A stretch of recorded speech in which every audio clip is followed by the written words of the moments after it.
Hello, आप सब कैसे हैं? उम्मीद करते हैं आप सब ठीक होंगे।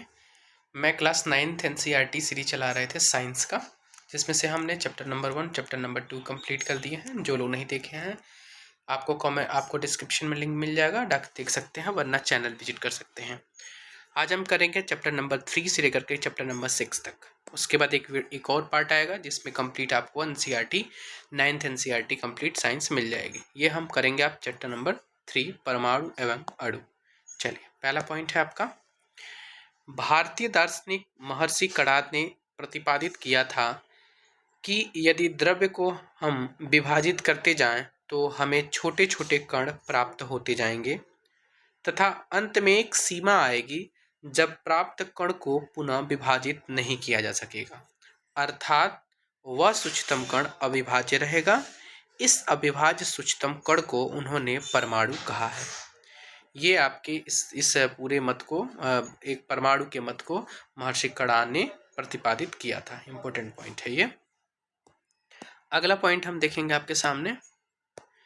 एक अन्य भारतीय दार्शनिक है जिसका नाम है पकुधा या पकुड़ा बोल सकते हैं, कात्यायन ने इस मत को और विस्तृत रूप से समझाने की प्रयास किया। उन्होंने क्या कहा? उन्होंने कहा कि यह कण सामान्यतः संयुक्त रूप से पाए जाते हैं जो हमें द्रव्यों के भिन्न भिन्न रूपों में प्रदान करते हैं। अगला पॉइंट, डेमोक्रिटस और ल्यूसिपस ने सुझाव दिया था कि यदि हम द्रव्य को विभाजित करते जाएं तो एक ऐसी स्थिति आएगी जब प्राप्त कण को पुनः विभाजित नहीं किया जा सकेगा। मतलब डेमोक्रिटस, ल्यूसिपस और आपका महर्षि कणाद, ये दोनों की परिभाषाएं, दोनों का मत लगभग सेम था, लेकिन दार्शनिक जो पकुड़ा कात्यायन थे, इनका मत अलग था। अगला पॉइंट हम पढ़ेंगे संयोजन के नियम। क्या पढ़ेंगे हम? संयोजन के नियम। इसमें से पहला नियम है द्रव्यमान संरक्षण का नियम। क्या कहता है कि द्रव्यमान संरक्षण के नियम के अनुसार किसी रासायनिक अभिक्रिया में द्रव्यमान का न तो सृजन किया जा सकता है और न ही उसका विनाश किया जा सकता है। ये आपका द्रव्यमान संरक्षण का नियम कहलाता है। दूसरा है स्थिर अनुपात का नियम। स्थिर अनुपात का नेक्स्ट पॉइंट, लॉवेजिये और अन्य वैज्ञानिक जो हैं, इसमें लॉवेजिये और अन्य वैज्ञानिकों ने इस मत पर प्रकाश डाला कि कोई भी यौगिक 2 या 2 से अधिक तत्वों से निर्मित होता है। ठीक है, और इस प्रकार प्राप्त यौगिक में इन तत्वों का अनुपात स्थिर होता है, चाहे इसे किसी स्थान से प्राप्त किया गया हो अथवा किसी ने इसे बनाया हो। ये आपका लेवोजिये ने इस बात पे प्रकाश डाला। उन्होंने कहा कि कोई भी यौगिक है वो 2 या 2 से अधिक तत्वों से निर्मित है। उसके बाद इस प्रकार से जो भी यौगिक इन तत्वों के अनुपात में होंगे वो एक स्थिर अनुपात में होंगे, चाहे वो यहाँ किसी भी स्थान से उनको प्राप्त किया गया हो या चाहे किसी भी स्थान पर उनको बनाया गया हो। क्लियर है पॉइंट? अब अगला पॉइंट देखते हैं कि यौगिक जल में हाइड्रोजन और ऑक्सीजन होते हैं, आपको पता है। इनके द्रव्यमानों का अनुपात 1:8 होता है, ये तो सबको पता है। चाहे जल का कोई भी स्रोत हो, उसमें हाइड्रोजन और ऑक्सीजन का जो द्रव्यमानों का अनुपात होगा वो 1:8 होगा। अगला पॉइंट आइए देखते हैं। कह रहा कि प्राउस्ट ने निश्चित अनुपात के नियम को इस प्रकार व्यक्त किया था कि किसी भी यौगिक में तत्व सदैव एक निश्चित द्रव्यमानों के अनुपात में विद्यमान होते हैं। ये प्राउस्ट का नियम कहता है। ठीक है ना। डाल्टन आते हैं। डाल्टन ने द्रव्यों की विभाज्यता का विचार प्रदान किया था। विभाज्यता का विचार किसने दिया था? तो डाल्टन ने दिया था। इंपॉर्टेंट पॉइंट है ये, जिसे उस समय तक दार्शनिकता माना जाता था। ग्रीक दार्शनिकों के द्वारा द्रव्यों के सूक्ष्मतम अविभाज्य कण, जिसे परमाणु नाम दिया था, उसे डाल्टन ने भी परमाणु का नाम दिया। उसके बाद है कि डाल्टन का यह सिद्धांत रासायनिक संयोजनों के नियमों पर आधारित था। जो डाल्टन ने नियम दिया था, उनका नियम रासायनिक संयोजनों के नियम पर आधारित था। डाल्टन के परमाणु सिद्धांत ने द्रव्यमान के संरक्षण के नियम और निश्चित अनुपात के नियम की युक्ति संगत उन्होंने 2 व्याख्या की है, जो आपने अभी पढ़ा है कि परमाणु का सिद्धांत के द्रव्यमान संरक्षण का नियम और निश्चित अनुपात का नियम आपने पढ़ा है। इन दोनों को एक साथ करके उन्होंने व्याख्या करने की कोशिश की। किसने? तो डाल्टन ने। तो पॉइंट क्या है उनका? अब देखिए, डाल्टन वो परमाणु सिद्धांत के अनुसार सभी द्रव्य चाहे यौगिक या मिश्रण हो सूक्ष्म कणों से बने होते हैं। डाल्टन का जो परमाणु सिद्धांत था उनके अनुसार क्या था, जो सभी द्रव्य हैं चाहे तत्व हो यौगिक हो मिश्रण हो, वो सभी का सभी सूक्ष्म कणों से मिलकर बने होते हैं और इसे ही सूक्ष्म कण आपके क्या कहलाते हैं, आपके परमाणु कहलाते हैं। डाल्टन के सिद्धांत विवेचना निम्न प्रकार से हम कर सकते हैं। जैसे उनका पहला पॉइंट है कि सभी द्रव्य परमाणुओं से निर्मित होते हैं जो कि रासायनिक अभिक्रिया में भाग लेते हैं, पहला पॉइंट।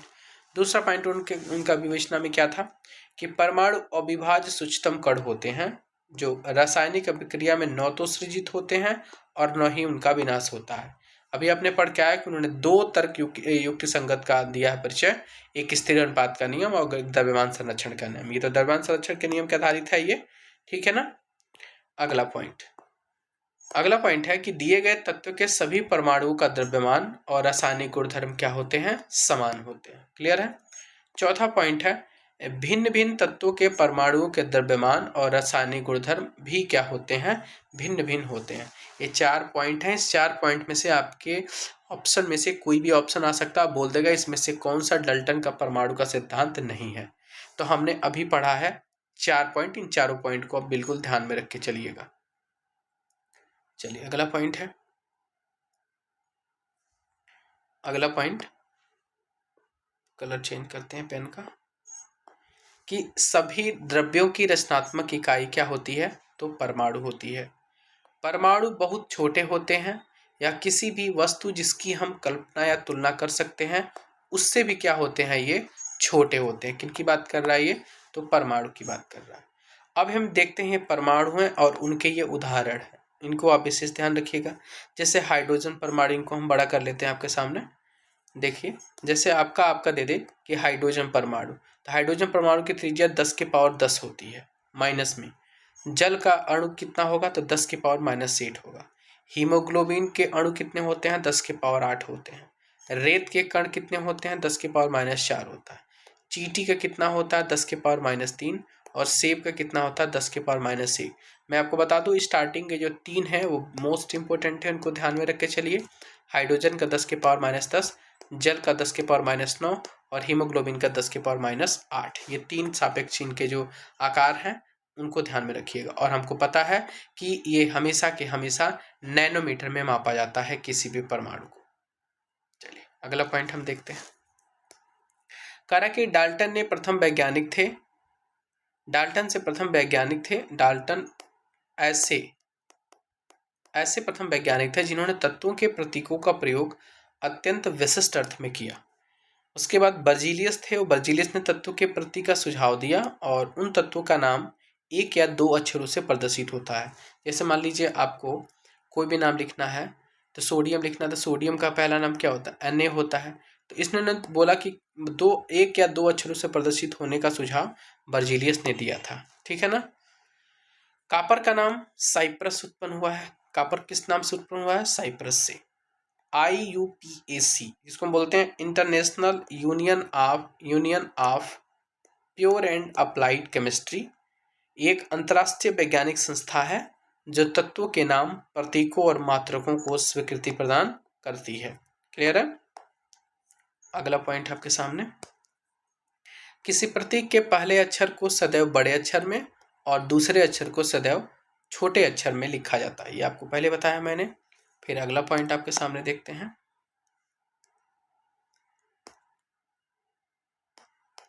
कह रहा है कि लौह तत्व का प्रतीक Fe है जो लैटिन नाम फेरम से उत्पन्न हुआ है। इस प्रकार सोडियम का प्रतीक Na है जो पोटेशियम का प्रतीक क्रमशः नाइट्रियम और कैलियम से उत्पन्न हुआ है। जैसे आपका दिया ना कि आपका सोडियम Na है और पोटेशियम का प्रतीक क्या होता है, K होता है ना। तो ये आपका किससे होता है, जो आपका Na है वो नाइट्रियम से उत्पन्न हुआ है और K कैलियम से उत्पन्न हुआ नाम है। आपको पता है कार्बन मोनोऑक्साइड, जिसको हम CO का नाम देते हैं, कार्बन मोनोऑक्साइड, इसमें 3 ग्राम कार्बन होता है और 4 ग्राम ऑक्सीजन होता है। दूसरे शब्दों में कहा जाए तो कार्बन अपने 4/3 गुना अधिक द्रव्यमान वाले ऑक्सीजन के साथ क्या होती है, संयुक्त होती है। अगला पॉइंट, 1961 में परमाणु द्रव्यमानों को ज्ञात करने के लिए परमाणु द्रव्यमान द्रव्यमान इकाई कार्बन 12 समस्थानिक को मानक के संदर्भ में सार्वभौमिक रूप से स्वीकार किया गया था।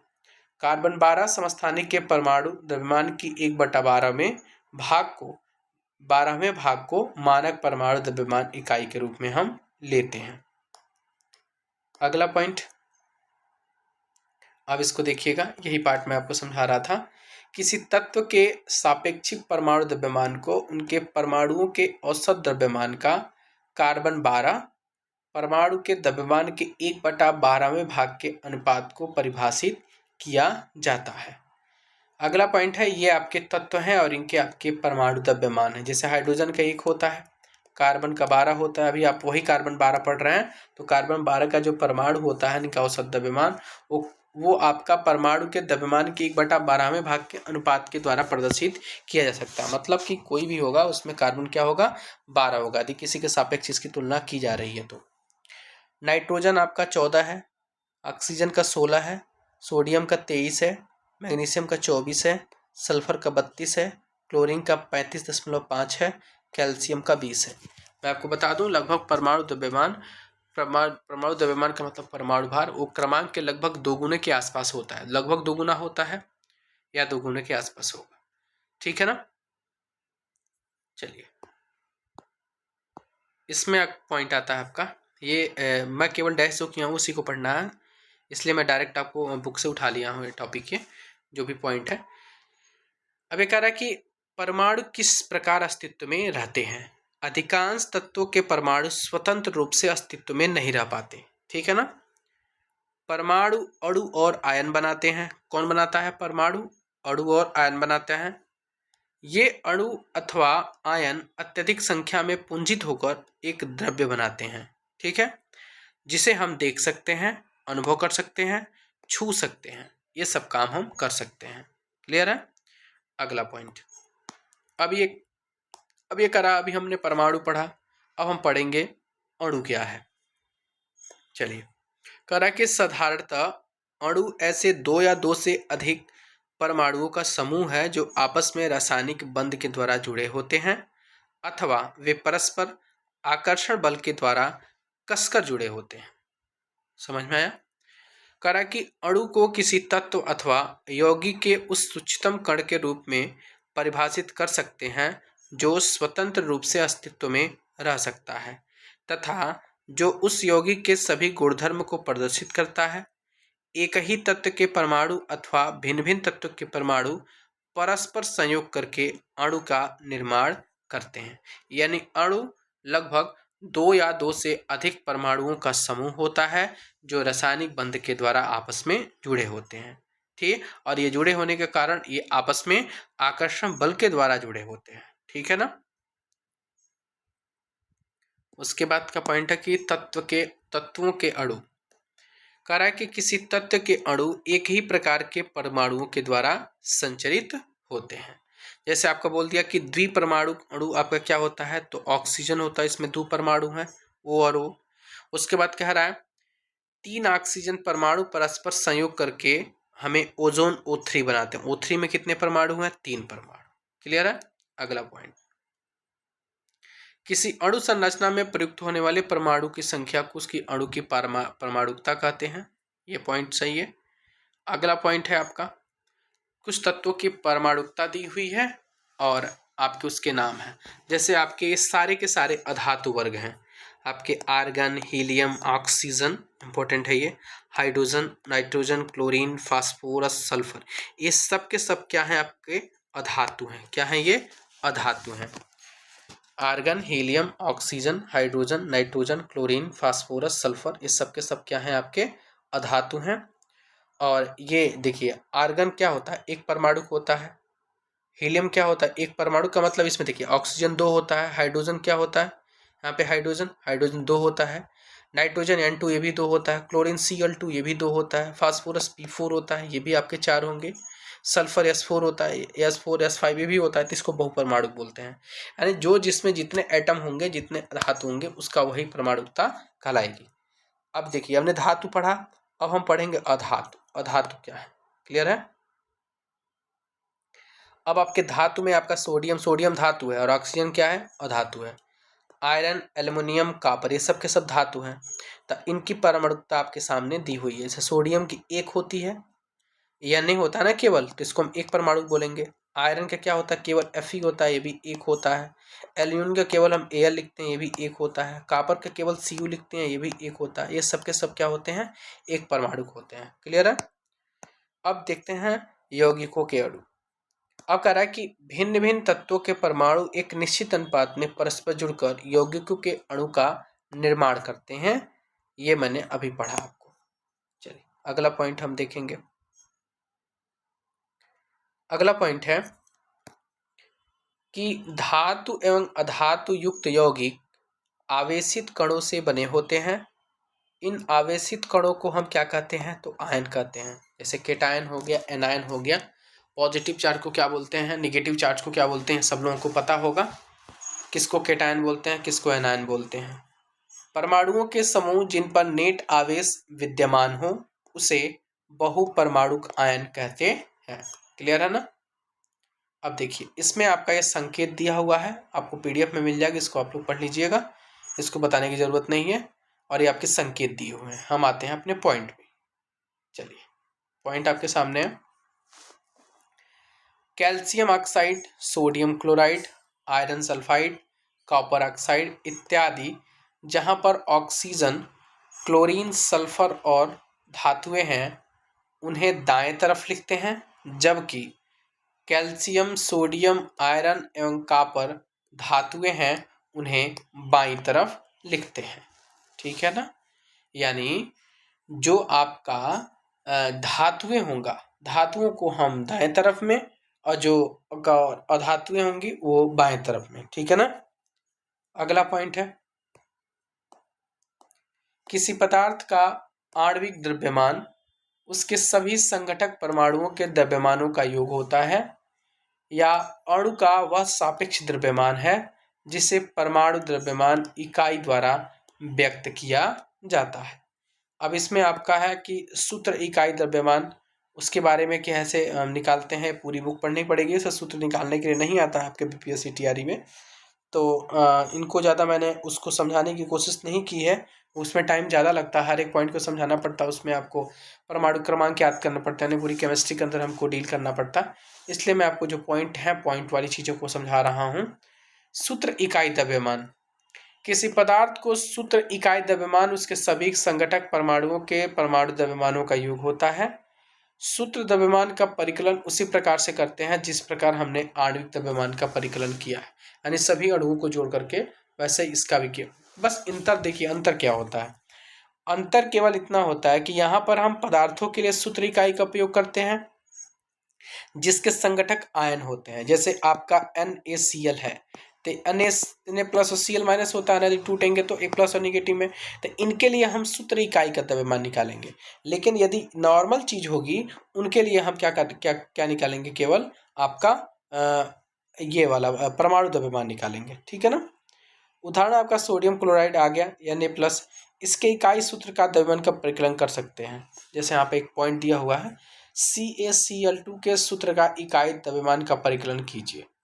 तो कैल्शियम क्लोराइड का सूत्र इकाई द्रव्यमान CaCl2 है। अब इसमें देखिए, अब इसमें सबसे पहले दो चीज जुड़ा हुआ है, एक कैल्शियम जुड़ा हुआ है और एक क्लोरीन जुड़ा हुआ है।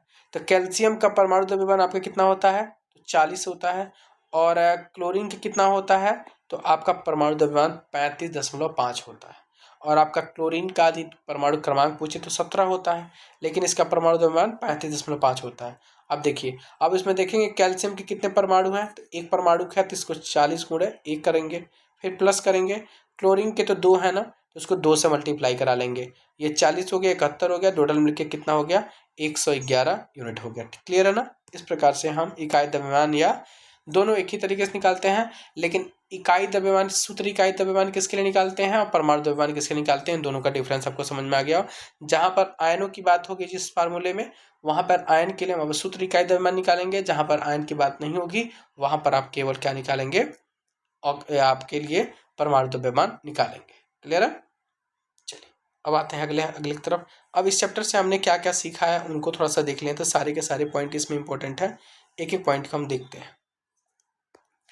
कह रहा है कि किसी भी अभिक्रिया में अभिकारकों और उत्पादों के अभिकारकों उत्पादों के द्रव्यमानों का योग अपरिवर्तनीय होता है या द्रव्यमान के संरक्षण का नियम कहलाता है। एक शुद्ध रासायनिक यौगिक में तत्व हमेशा द्रव्यमानों के निश्चित अनुपात में विद्यमान होते हैं। इसे निश्चित अनुपात का नियम कहते हैं। तत्व का सूक्ष्मतम कण क्या होता है? परमाणु होता है। Very very important. तत्व का सबसे सूक्ष्मतम कण अणु नहीं, क्या होता है? परमाणु होता है, जो स्वतंत्र रूप से, देख लीजिए, जो स्वतंत्र रूप से नहीं रह सकता है तथा उसके सभी रासायनिक गुणधर्मों की प्रदर्शित करता है। अगला पॉइंट कह रहा कि अणु किसी तत्व अथवा यौगिक का वह सूक्ष्मतम कण होता है जो सामान्य दशाओं में स्वतंत्र रह सकता है और परमाणु नहीं रह सकता है। यह पदार्थ के सभी गुणधर्मों को प्रदर्शित करता है। अगला पॉइंट है किसी यौगिक का रासायनिक सूत्र उसके सभी संघटक तत्वों तथा संयोग करने वाले सभी तत्वों के परमाणुओं की संख्या को क्या करता है? वो दर्शाता है। परमाणुओं का वह पुंज जो आयन की तरह व्यवहार करे उसे बहुपरमाणु आयन कहते हैं। उनके ऊपर एक निश्चित क्या होता है? आवेश होता है। आणविक द्रव्यमानों के रासायनिक सूत्र प्रत्येक तत्व की संयोजकता द्वारा निर्धारित होते हैं। आयनिक यौगिकों में प्रत्येक आयन के ऊपर आवेशों की संख्या के द्वारा यौगिक के रासायनिक सूत्र ज्ञात करते हैं। तो इसी के साथ ही हम चैप्टर नंबर 3 कंप्लीट करते हैं। अब आते हैं हम चैप्टर नंबर 4 की तरफ। चैप्टर नंबर 4 कहता है परमाणु की संरचना। क्या कहता है ये? परमाणु की संरचना। ये चैप्टर नंबर 4 है। इनको देखते हैं। चलिए, इसका पहला पॉइंट है परमाणु साधारण और अविभाज्य कण नहीं है, बल्कि इसमें कम से कम एक अपरमाणु कण इलेक्ट्रॉन विद्यमान होता है, जिसका पता जे थॉम्सन ने लगाया था। इलेक्ट्रॉन के संबंध में जानकारी प्राप्त होने से पहले गोल्डस्टीन ने 1886 में एक नए विकिरण की खोज की, जिसे उन्होंने केनाल रे का नाम दिया। यानी केनाल रे की खोज 1866 में गोल्डस्टीन के द्वारा दिया गया था।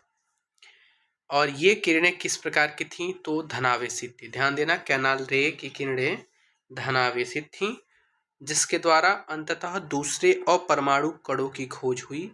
इन कणों का आवेश इलेक्ट्रॉन के आवेश के बराबर किंतु विपरीत होता है। अगला पॉइंट आपके सामने, इनका द्रव्यमान इलेक्ट्रॉनों की अपेक्षा लगभग 2000 गुना अधिक होता है।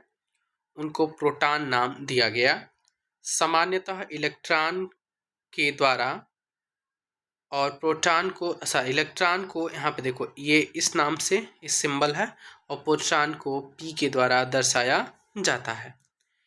प्रोटॉन का द्रव्यमान 1 इकाई और इसका आवेश +1 होता है, लिया जाता है। इलेक्ट्रॉन का द्रव्यमान नगण्य और आवेश -1 माना जाता है। ठीक है ना? चलिए, इस पॉइंट को हम देखते हैं बुक के फॉर्मेट में। कह रहा कि ऐसा माना गया है कि परमाणु प्रोटॉन और इलेक्ट्रॉन से बने होते हैं। ठीक है ना? जो परस्पर आवेशों के संतुलित करते हैं। और यह भी प्रतीत हुआ कि प्रोटॉन परमाणु के सबसे भीतरी भाग होते हैं। इलेक्ट्रॉनों को आसानी से निकाला जा सकता है, लेकिन प्रोटॉनों को आसानी से नहीं निकाला जा सकता है। अगला पॉइंट है परमाणु की संरचना। कह रहा कि डाल्टन के परमाणु सिद्धांत के बारे में पढ़ा है, जिसके अनुसार परमाणु अविभाज्य और अविनाशी है। यह परमाणु अविभाज्य और अविनाशी की बात डाल्टन के परमाणु सिद्धांत में किया गया।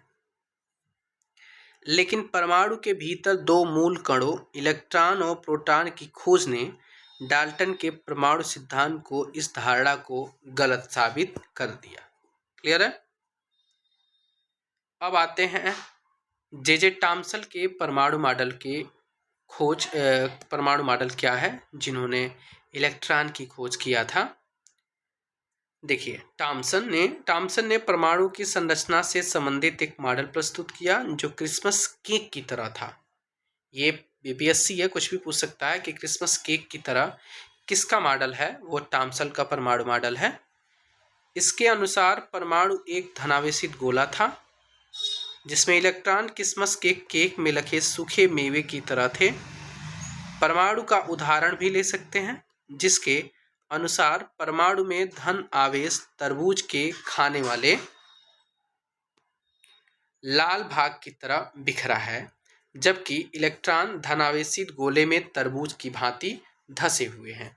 ये आपका थॉम्सन का परमाणु मॉडल है। ये है परमाणु मॉडल।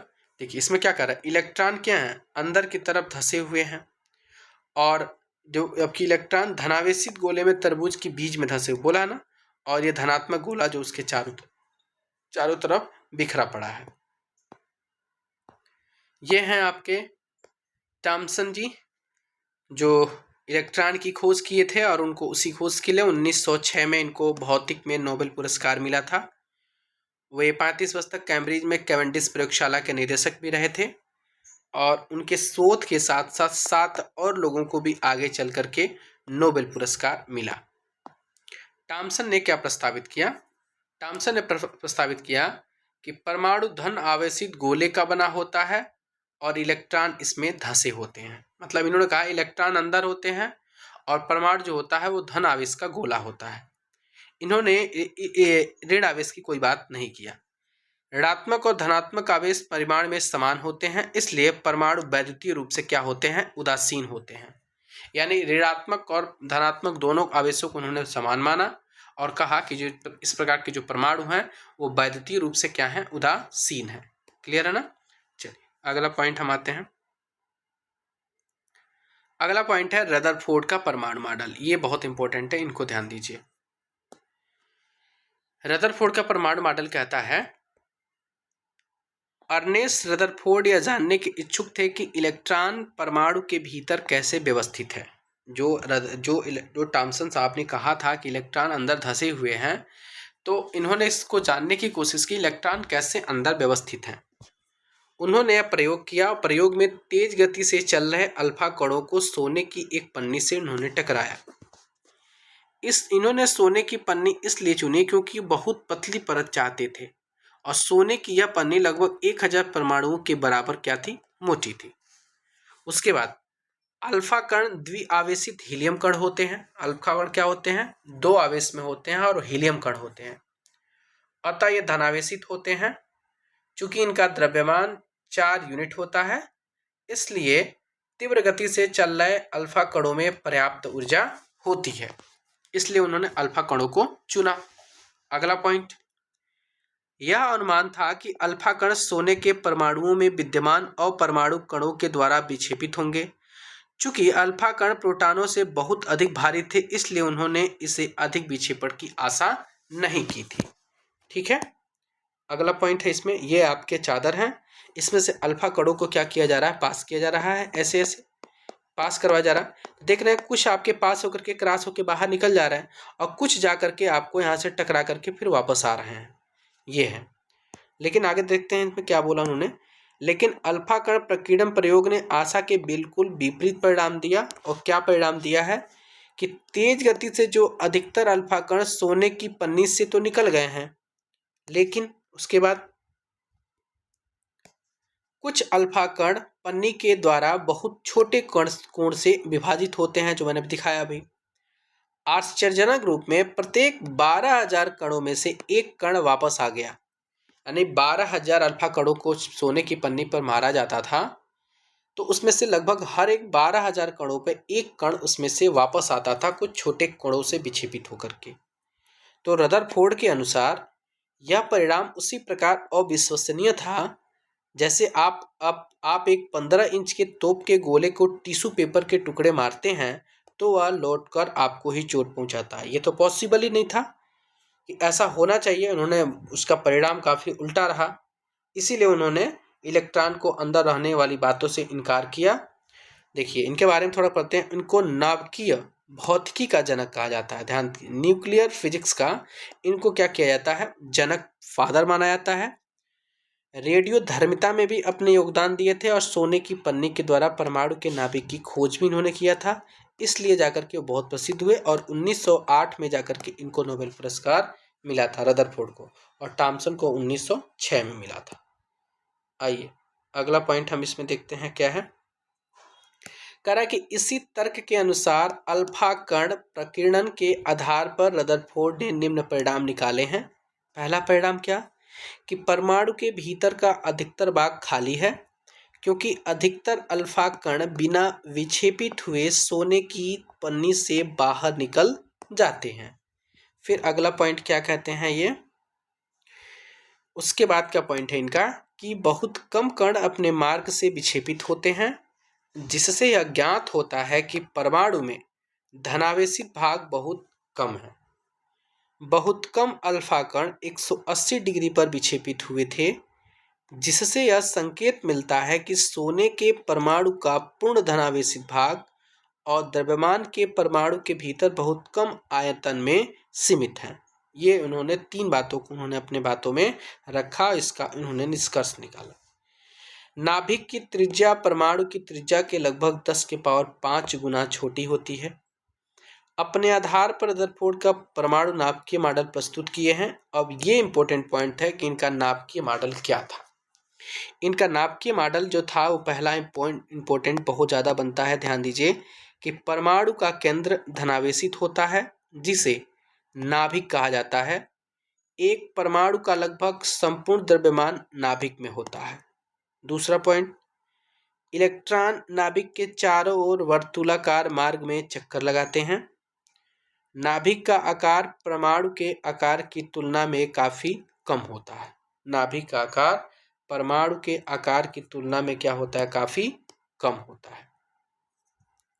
अब हम बात करते हैं इनकी कमियां। चलिए, इनकी कमियां अभी आपके सामने है तो मैं इसको भी जिक्र कर दे रहा हूं। वर्तुलाकार मार्ग में चक्रण करते हुए इलेक्ट्रॉन का स्थायी हो पाना, जो कि उचित संभव नहीं है। कोई भी आवेशित कण गोलाकार कक्ष में त्वरित होगा। त्वरण के दौरान आवेशित कणों से ऊर्जा का विकिरण होगा।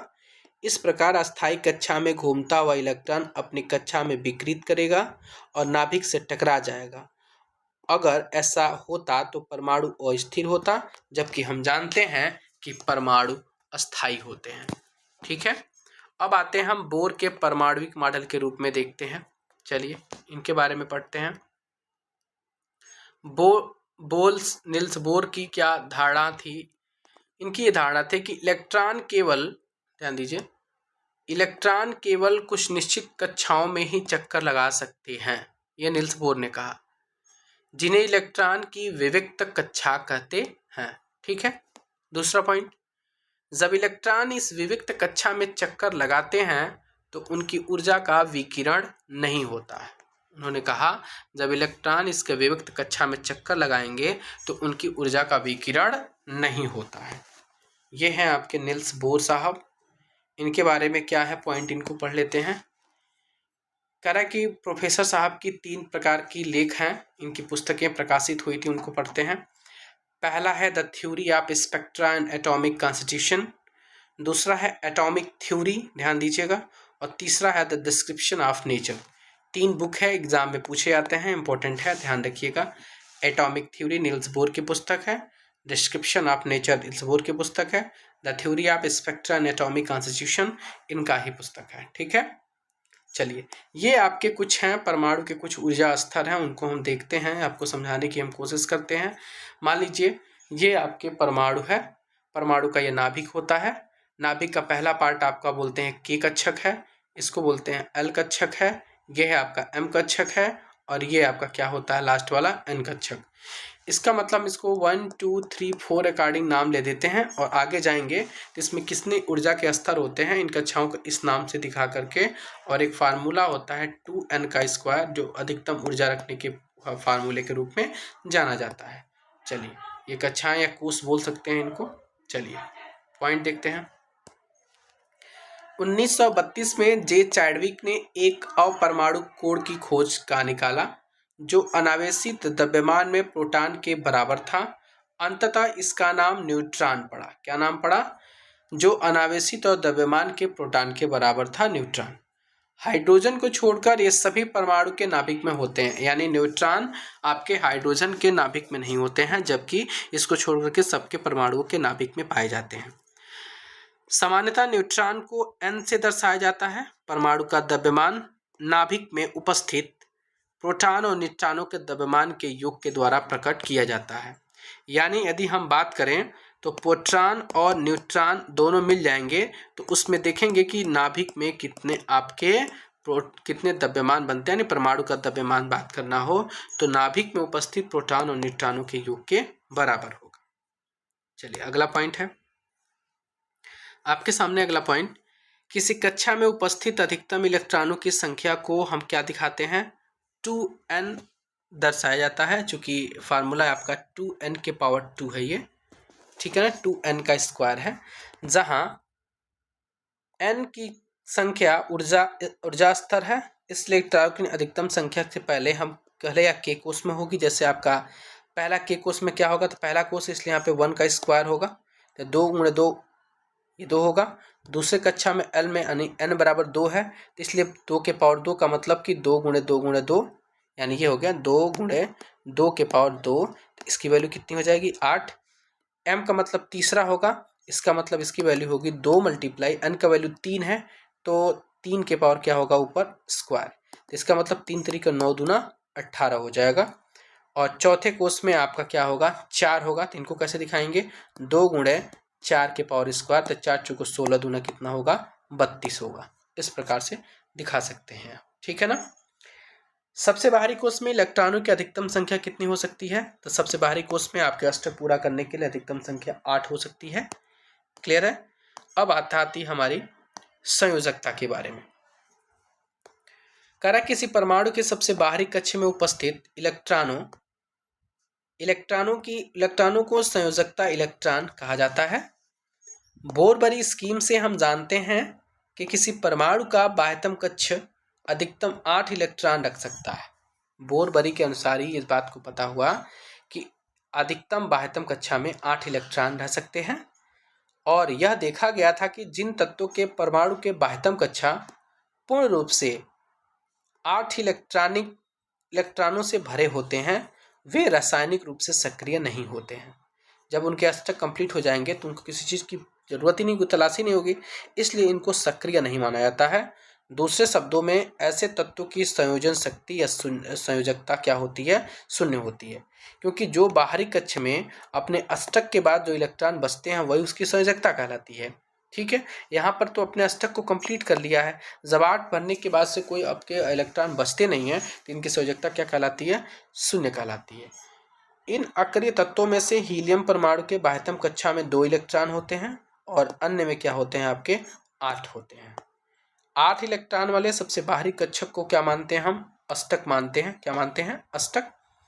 परमाणु अपने अंतिम कक्षा में अष्टक प्राप्त करने के लिए क्रिया करते हैं। यह आपस में इलेक्ट्रॉनों की साझेदारी करने और उनको ग्रहण करने और उनको त्याग करने में से होता है। अगला पॉइंट, परमाणु के बाह्यतम कक्षा में इलेक्ट्रॉनों के अष्टक बनाने के लिए जितनी संख्या में इलेक्ट्रॉनों की साझेदारी या स्थानांतरण होता है वही उस तत्व की संयोजकता शक्ति या तो संयोजकता कहलाती है। मैंने बताया ना आपको अभी कि इस प्रकार की जो होगी वो ऐसे होगी, जैसे आपका अष्टक पूरा हो जाएंगे और अष्टक पूरा होने के बाद से कुछ इलेक्ट्रॉन बचते हैं तो वो उसकी क्या कहलाएगी, संयोजकता कहलाएगी। आपको निकालने के लिए फार्मूला होता है 2, 8, 18, इस प्रकार से आपका निकाला जाता है। जैसे मान लीजिए कार्बन की निकालना है तो कार्बन सबसे पहले हम 2 से शुरू करेंगे, 2 के बाद क्या होगा, कितने बचते हैं, तो 4 बचते हैं, इसका मतलब इसकी संयोजकता कितनी होगी, तो 4 होगी। ठीक है ना, इस प्रकार से निकालते हैं। अगर आप लोग पढ़े होंगे हाई स्कूल इंटर में तो इसको बताया जाता है, या 9th का ही है सारा, इस केमिस्ट्री में डीप नहीं पूछ रहे हैं हम। चलिए अगला पॉइंट है आपके सामने, मैग्नीशियम के बाह्यतम कक्ष में दो या दो से अधिक एल्युमिनियम बाह्यतम कक्षा में 2 मैग्नीशियम के और एल्युमिनियम के 3 इलेक्ट्रॉन होते हैं। कितने होते हैं, 3 इलेक्ट्रॉन होते हैं। अगला पॉइंट देखते हैं। देखिए इसमें आपको हम बताना चाहते हैं, जैसे मैग्नीशियम का बाह्यतम कक्षा में 2 इलेक्ट्रॉन बोल रहा है, कैसे बोल रहा है कि अब देखिए मैग्नीशियम का होता है आपका 12, आपका एटॉमिक नंबर कितना होता है 12। अब इसको देखिए 2, 8 कंप्लीट हो गया यहाँ तक, बाह्यतम कक्षा में 2 आपके बच गया, 2, 8, 10 और 2 बच रहा है 12, लास्ट वाले में है 12 वाले में बाह्यतम कक्षा में है, तो यही जो बाह्यतम कक्षा के इलेक्ट्रॉन होंगे उसकी संयोजकता कहलाएगी, तो 2 होती है। क्लियर है। अगला पॉइंट आपके सामने है, किसी प्राकृतिक तत्व के परमाणु का द्रव्यमान उस तत्व में विद्यमान सभी प्राकृतिक रूप से पाए जाने वाले परमाणुओं की औसत द्रव्यमान के बराबर होता है। अगर किसी एक तत्व का कोई समस्थानिक नहीं है तो परमाणु का द्रव्यमान उसमें उपस्थित प्रोटॉन और न्यूट्रॉन के द्रव्यमानों का योग होता है। अगर एक तत्व समस्थानिक रूप में उपस्थित होता है तो हमें प्रत्येक समस्थानिक रूप का प्रतिशत जानना होगा और औसत द्रव्यमान की गणना करनी होगी।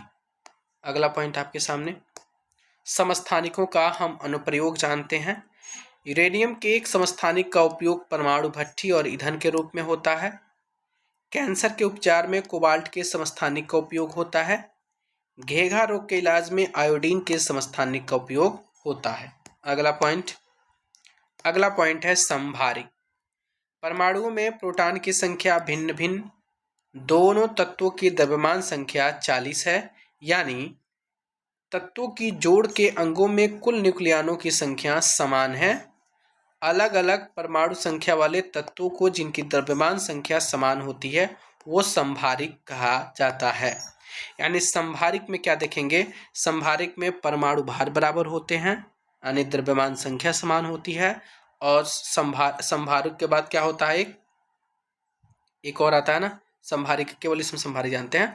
एक परमाणु क्रमांक एक में बराबर होते हैं और एक में क्या होते हैं, परमाणु भार बराबर होते हैं। समभारिक में क्या होता है, परमाणु भार बराबर होता है, ठीक है ना।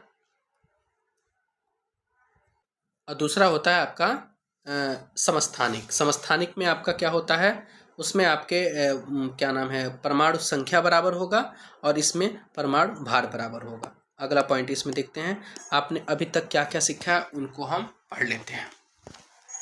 अभी तक आपने क्या क्या सीखा इनको देखिए। इलेक्ट्रॉन और प्रोटॉन की खोज आपको पता है जे थॉम्सन और गोल्डस्टीन ने किया था। प्रोटॉन की खोज गोल्डस्टीन ने और इलेक्ट्रॉन की खोज जे थॉम्सन ने किया है। जे थॉम्सन ने प्रस्तावित किया था कि इलेक्ट्रॉन धनात्मक गोले में धंसे होते हैं, ठीक है। अगला पॉइंट है रदरफोर्ड के अल्फा कणों के प्रकीर्णन प्रयोग ने परमाणु केंद्रक की खोज की। रदरफोर्ड के परमाणु मॉडल ने प्रस्तावित किया कि परमाणु के अंदर बहुत छोटा केंद्रक होता है और इलेक्ट्रॉन केंद्रक के चारों ओर घूमते हैं। परमाणु की स्थिरता की इस मॉडल की व्याख्या नहीं की जा सकती है। नील्स बोर के द्वारा परमाणु का मॉडल अधिक सफल था। उसके बाद पॉइंट है आपका कि जे चैडविक ने परमाणु के अंदर न्यूट्रॉन की उपस्थिति क्यों खोजा था। परमाणु के 3 अपरमाणु होते हैं, पहला इलेक्ट्रॉन, प्रोटॉन और न्यूट्रॉन होता है। अगला पॉइंट है इलेक्ट्रॉन का द्रव्यमान हाइड्रोजन परमाणु के द्रव्यमान के 1/2000 गुना होता है। प्रोटॉन और न्यूट्रॉन में प्रत्येक का द्रव्यमान 1 इकाई लिया जाता है। परमाणु के कक्षों को KLM के नाम से दिया गया है। संयोजकता परमाणु की संयोजन शक्ति है। एक तत्व की परमाणु संख्या केंद्रक में विद्यमान प्रोटॉनों की संख्या के बराबर है। परमाणु की द्रव्यमान संख्या केंद्रक में विद्यमान न्यूक्लियॉनों की संख्या के बराबर होती है। ये आपके इंपॉर्टेंट पॉइंट थे जो मैंने आपको बता दिया है। अब हम चढ़ेंगे चैप्टर नंबर 5 की तरफ। कुल चैप्टर 6 है, अब हम चैप्टर नंबर 5 की तरफ आ गए हैं। आज हम 6 चैप्टर तक कराएंगे, बचे हुए चैप्टर आपको नेक्स्ट वीडियोस में मिलेंगी। चलिए स्टार्ट करते हैं। आपका चैप्टर नंबर 5 है जीवन की मौलिक इकाई। इसके बारे में हम ध्यान देते हैं। जीवन की मौलिक इकाई। कारक की पतली काट के अवलोकन पर रॉबर्ट हुक ने पाया कि इनमें से अनेक छोटे छोटे प्रकोष्ठ हैं जिसकी संरचना मधुमक्खी के छत्ते के जैसी प्रतीत होती है। कारक एक पदार्थ है जो वृक्ष की छाल से प्राप्त होता है। अगला पॉइंट है सन 1665 में हुक ने स्वनिर्मित सूक्ष्मदर्शी से देखा और पाया कि हुक ने किन प्रकोष्ठों को कोशिका कहा और देखा और पाया, और उन्होंने इस बात को जिक्र किया कि यही जो प्रकोष्ठ है उन्हीं को कोशिका का नाम दिया था। सेल लैटिन शब्द है जिसका अर्थ होता है छोटा कैमरा यानी छोटा कमरा, ठीक है ना। अगला पॉइंट है जितने भी जीव जंतु हम अपने आसपास देखते हैं वह सभी कोशिकाओं से बनते हैं, यद्यपि कुछ जीव एक कोशिक भी होते हैं, ठीक है। अगला पॉइंट अमीबा, क्लैमिडोमोनास, पैरामीशियम, बैक्टीरिया, इन सजीवों को हम एक कोशिक का नाम देते हैं। पादप तथा जंतु एक बहुकोशिकीय होते हैं, ये गलत है। अगला पॉइंट है इसमें, ये पॉइंट में आपके बुक से हमने लिया है, उनको ध्यान देंगे आप, इनको पढ़िए। कह रहा कि कोशिका का सबसे पहले पता रॉबर्ट हुक ने 1665 में लगाया था। उसने कोशिका को कार की पतली काट के अनगढ़ सूक्ष्मदर्शी से देखा। उसके बाद है कि ल्यूएनहाक जो कि 1674 में सबसे पहले उन्नत सूक्ष्मदर्शी से तालाब के जल में स्वतंत्र रूप से जीवित कोशिकाओं का पता लगाया। स्वतंत्र रूप से जीवित कोशिकाओं का पता लगाया सबसे पहले ल्यूएनहाक ने। रॉबर्ट ब्राउन ने 1831 में कोशिकाओं में केंद्रक का पता लगाया है। इंपॉर्टेंट पॉइंट है, ब्राउन ने किसका पता लगाया है, तो कोशिका में केंद्रक का पता लगाया है। पुरोकंज ने 1839 में कोशिका में स्थित तरल जैवीय पदार्थ का नाम जीवद्रव्य दिया। दो जीव वैज्ञानिक हैं एम स्लीडन और टी स्वान ने कोशिका के सिद्धांत को विषय में बताया है। इस सिद्धांत के अनुसार सभी पौधे तथा जंतु कोशिका से बने हैं और जीवन की मूलभूत इकाई है।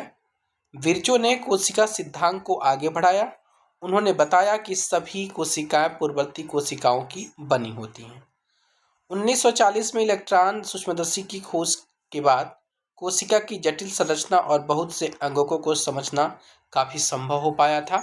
तो इसमें आपके कोशिका सेल से संबंधित किसकी किसकी क्या क्या खोज थी, हमने उसको जाना, उसको पढ़ा। अगला पॉइंट ये है, ये आपके मानव के शरीर में पाई जाने वाली कुछ कोशिकाएं हैं, जैसे अंडाणु हैं, शुक्राणु हैं, ये अंडाणु है, शुक्राणु है, अस्थि कोशिका है, तंत्रिका कोशिका जिसको बोलते हैं, ये वसा कोशिका है, रुधिर कोशिका है, चिकनी पेशियां हैं। क्लियर है। कह कि कुछ कोशिकाएं, इसको हम बड़ा कर लेते हैं, कह कि कुछ कोशिकाएं अपना आकार बदलती रहती हैं, जैसे एक कोशिक अमीबा। कुछ जीवों में कोशिका का आकार लगभग स्थिर होता है और प्रत्येक प्रकार की कोशिका के लिए विशिष्ट होता है। उदाहरण के लिए आपकी तंत्रिका कोशिका। एक जीवित कोशिका ये मूलभूत कार्य कैसे करती है, हम जानते हैं कि बहुकोशिकीय जीवों में श्रम विभाजन होता है, जैसा कि मनुष्य में श्रम विभाजन होता है। इसका अर्थ यह है कि शरीर के विभिन्न अंग विभिन्न कार्य करते हैं।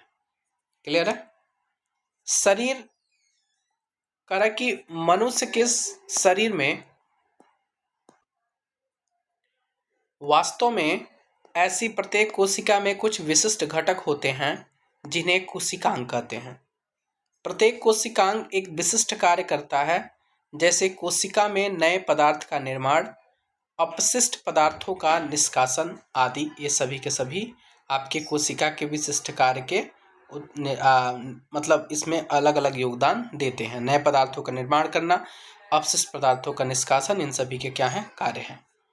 अगला पॉइंट आपके सामने है,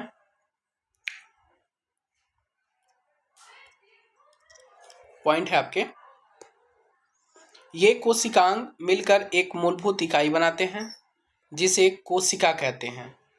यह बड़ा रुचिकर है कि सभी कोशिकाओं में एक ही प्रकार के कोशिकांग होते हैं। इससे कोई फर्क नहीं पड़ता कि उसके कार्य क्या हैं अथवा वे किस जीव में पाए जाते हैं, यानी सभी के सभी कोशिकाओं के एक ही कोशिकांग होते हैं। अगला पॉइंट आपके सामने, करा कि हमें लगभग 3 कोशिकाओं में 3 गुण दिखाई देते हैं, जैसे आपका प्लाज्मा झिल्ली, केंद्रक और कोशिका द्रव्य। 3 बात हैं, इनको बारे में देखते हैं।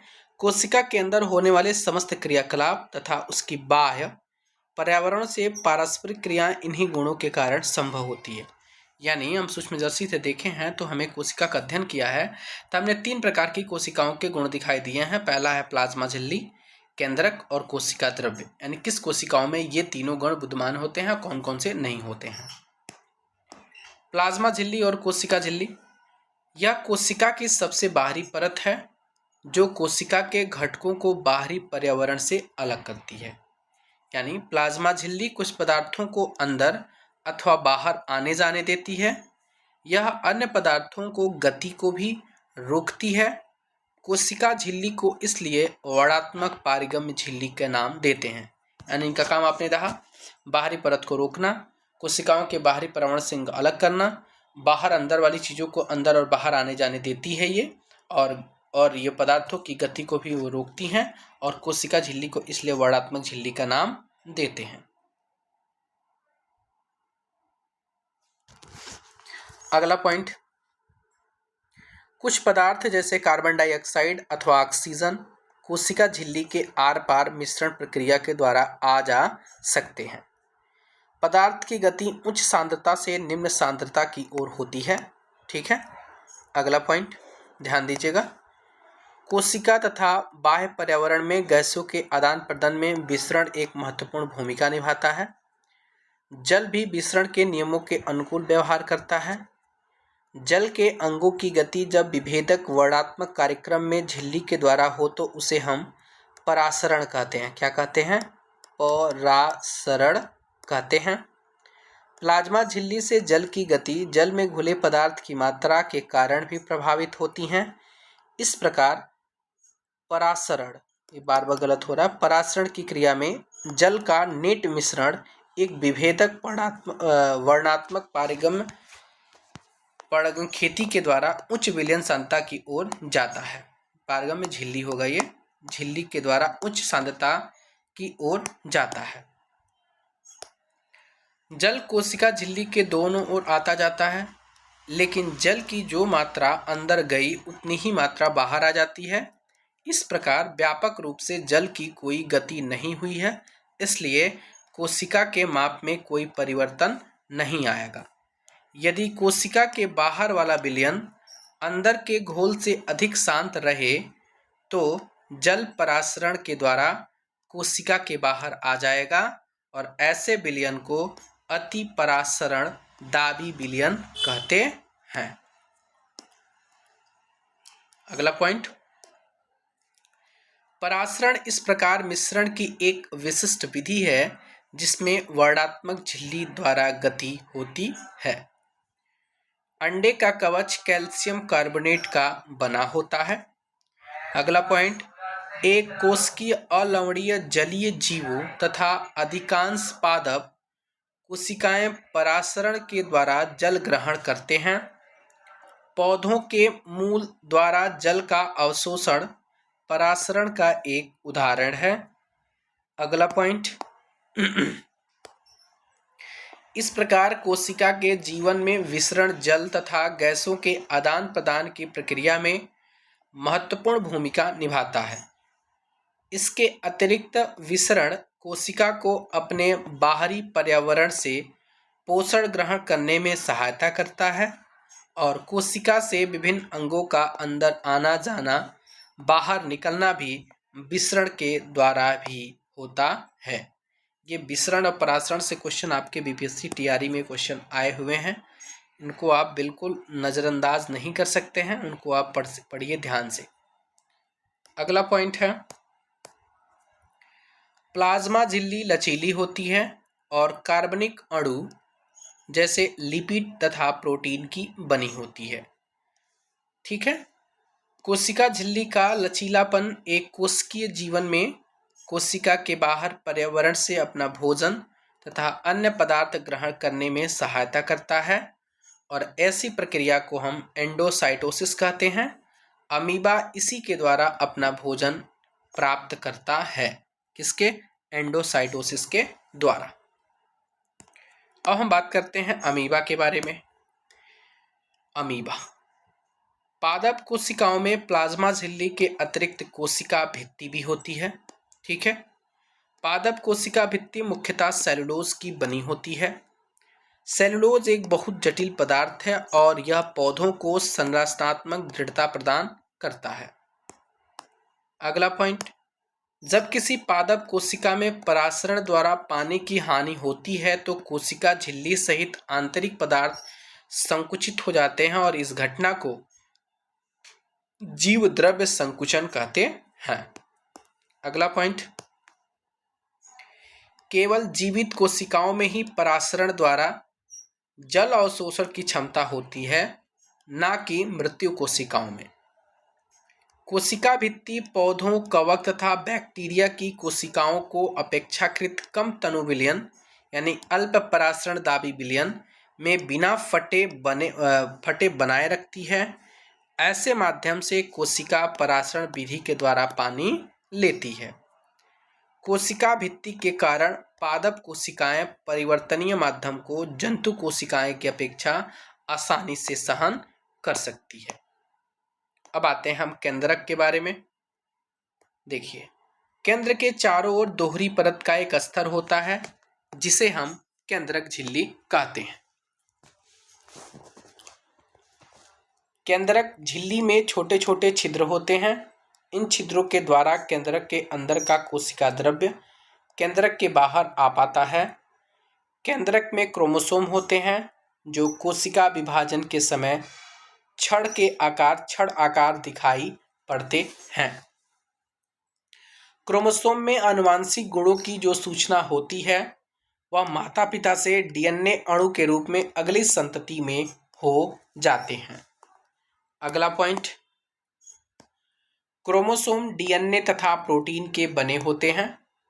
डीएनए अणु में कोशिका के निर्माण व संगठन की सभी आवश्यक सूचनाएं होती हैं। डीएनए के क्रियात्मक खंड में जीव रहते हैं जो कोशिका विभाजित नहीं हो रही होती है, उसमें यह डीएनए क्रोमेटिन पदार्थ के बने होते हैं। चलिए, ये देखिए, ये आपके पॉइंट है बुक से, हम दिखाना चाहते हैं आपको। देखिए, अब है जो क्रोमेटिन पदार्थ धागे की तरह रचनाओं का एक जाल पिंड होता है। जब कभी भी कोशिका विभाजित होने वाली होती है तब यह क्रोमोसोम में संगठित हो जाता है। अगला पॉइंट, बैक्टीरिया जैसे कुछ जीवों में कोशिका का केंद्रकीय क्षेत्र बहुत कम स्पष्ट होता है क्योंकि इसमें केंद्रक झिल्ली नहीं होती है। ऐसे अस्पष्ट केंद्रक क्षेत्र में केवल क्रोमेटिन पदार्थ होता है। ऐसे क्षेत्र को केंद्रकाय कहते हैं। ऐसे जीव जिसकी कोशिकाओं में केंद्रक झिल्ली नहीं होती है उन्हें प्रोकैरियोट, यानी प्रो का मतलब आदि और पूर्व होता है, कैरियोट का मतलब कैरियोन या केंद्रक होता है। जिन जीवों की कोशिकाओं में केंद्रक झिल्ली होती है उन्हें यूकेरियोट कहते हैं। यानी कह सकते हैं कि यूकेरियोटिक जो भी चीजें होती हैं यूकेरियोट में केंद्रक झिल्ली पाई जाती है। ठीक है ना। प्रोकैरियोटिक कोशिकाओं में और भी अन्य अधिकांश द्रव अंगक नहीं होते हैं जो कि यूकेरियोटिक कोशिकाओं में होते हैं। ऐसे अंगकों के अनेक कार्य कोशिका द्रव्य के असंगठित भागों के द्वारा किए जाते हैं। अगला पॉइंट देखते हैं, प्रकाश। प्रकाश संश्लेषी बैक्टीरिया में क्लोरोफिल झिल्लीदार पुटिका थैले की तरह संरचना के साथ होता है, जबकि यूकेरियोटिक कोशिकाओं में क्लोरोफिल प्लास्टिड में होता है। ये आपके प्रोकैरियोटिक कोशिका है। देखिए, प्रोकैरियोटिक कोशिका में क्या क्या होता है, कोशिकाएं होगा, रोबोसोम होगा, प्लाज्मा झिल्ली होगी, कोशिका भित्ति होगी। ये आपके प्रोकैरियोटिक कोशिकाओं में पाए जाते हैं। क्या क्या, कोशिका, कोशिका भित्ति, प्लाज्मा झिल्ली और राइबोसोम।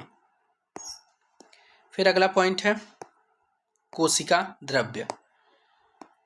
देखिए, अब एक कोशिका द्रव्य क्या होता है, इनको थोड़ा सा हम यहाँ से पढ़ते हैं, चीज़ों को हमने यहाँ पे डैश नहीं कर पाए हैं। इसको देखिए, करा कि जब हमने प्याज की झिल्ली तथा मनुष्य के गाल की कोशिकाओं की स्लाइड को देखा तब हमें प्रत्येक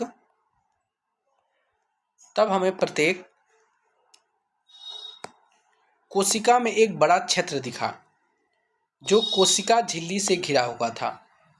इस क्षेत्र में बहुत सा हल्का सा धब्बा था जिसे हम कोशिका द्रव्य कहते हैं। प्लाज्मा झिल्ली के अंदर कोशिका द्रव्य एक तरल पदार्थ है। इसमें बहुत से विशिष्ट कोशिकाओं के घटक होते हैं जिन्हें कोशिका का अंगक कहते हैं। प्रत्येक अंगक कोशिका के लिए विशिष्ट कार्य करते हैं। कोशिका द्रव्य तथा केंद्रक दोनों को मिलाकर जीव द्रव्य कहते हैं। अगला पॉइंट, कोशिका अंगक झिल्ली युक्त होते हैं।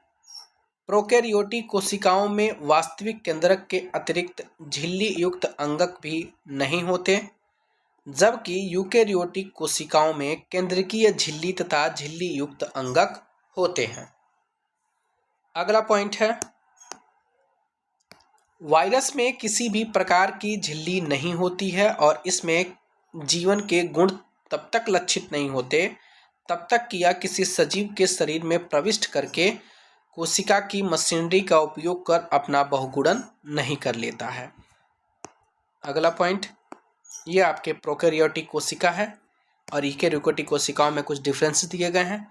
प्रोकैरियोटिक कोशिकाओं का जो आकार होता है लगभग 1 से लेकर के 10 यूएम तक होता है। इसको बोलते हैं क्या, माइक्रोमीटर। और इसको बोलते हैं 5 से लेकर के और यूकेरियोटिक तक का होता है आकार प्राय बड़ा होता है और ये छोटा होता है। केंद्रकीय क्षेत्र आपका इसमें आपका डैश करके नहीं दिया है। इसमें कह रहा है कि केंद्रकीय क्षेत्र इसमें सुस्पष्ट और चारों ओर से केंद्रकीय झिल्ली से घिरा होता है। इसमें क्रोमोसोम 1 होते हैं, इसमें क्रोमोसोम 1 से अधिक होते हैं। झिल्ली युक्त कोशिका के अंगक अनुपस्थित होते हैं और इसमें झिल्ली युक्त कोशिका के अंगक उपस्थित होंगे। ठीक है ना, इसमें यूकेरियोटिक अभी मैंने पढ़ा उसमें उपस्थित होते हैं। चलिए अगला पॉइंट हम देखते हैं, हमारे सामने है कोशिका अंगक। कोशिका अंगक को हम यहां से पढ़ेंगे।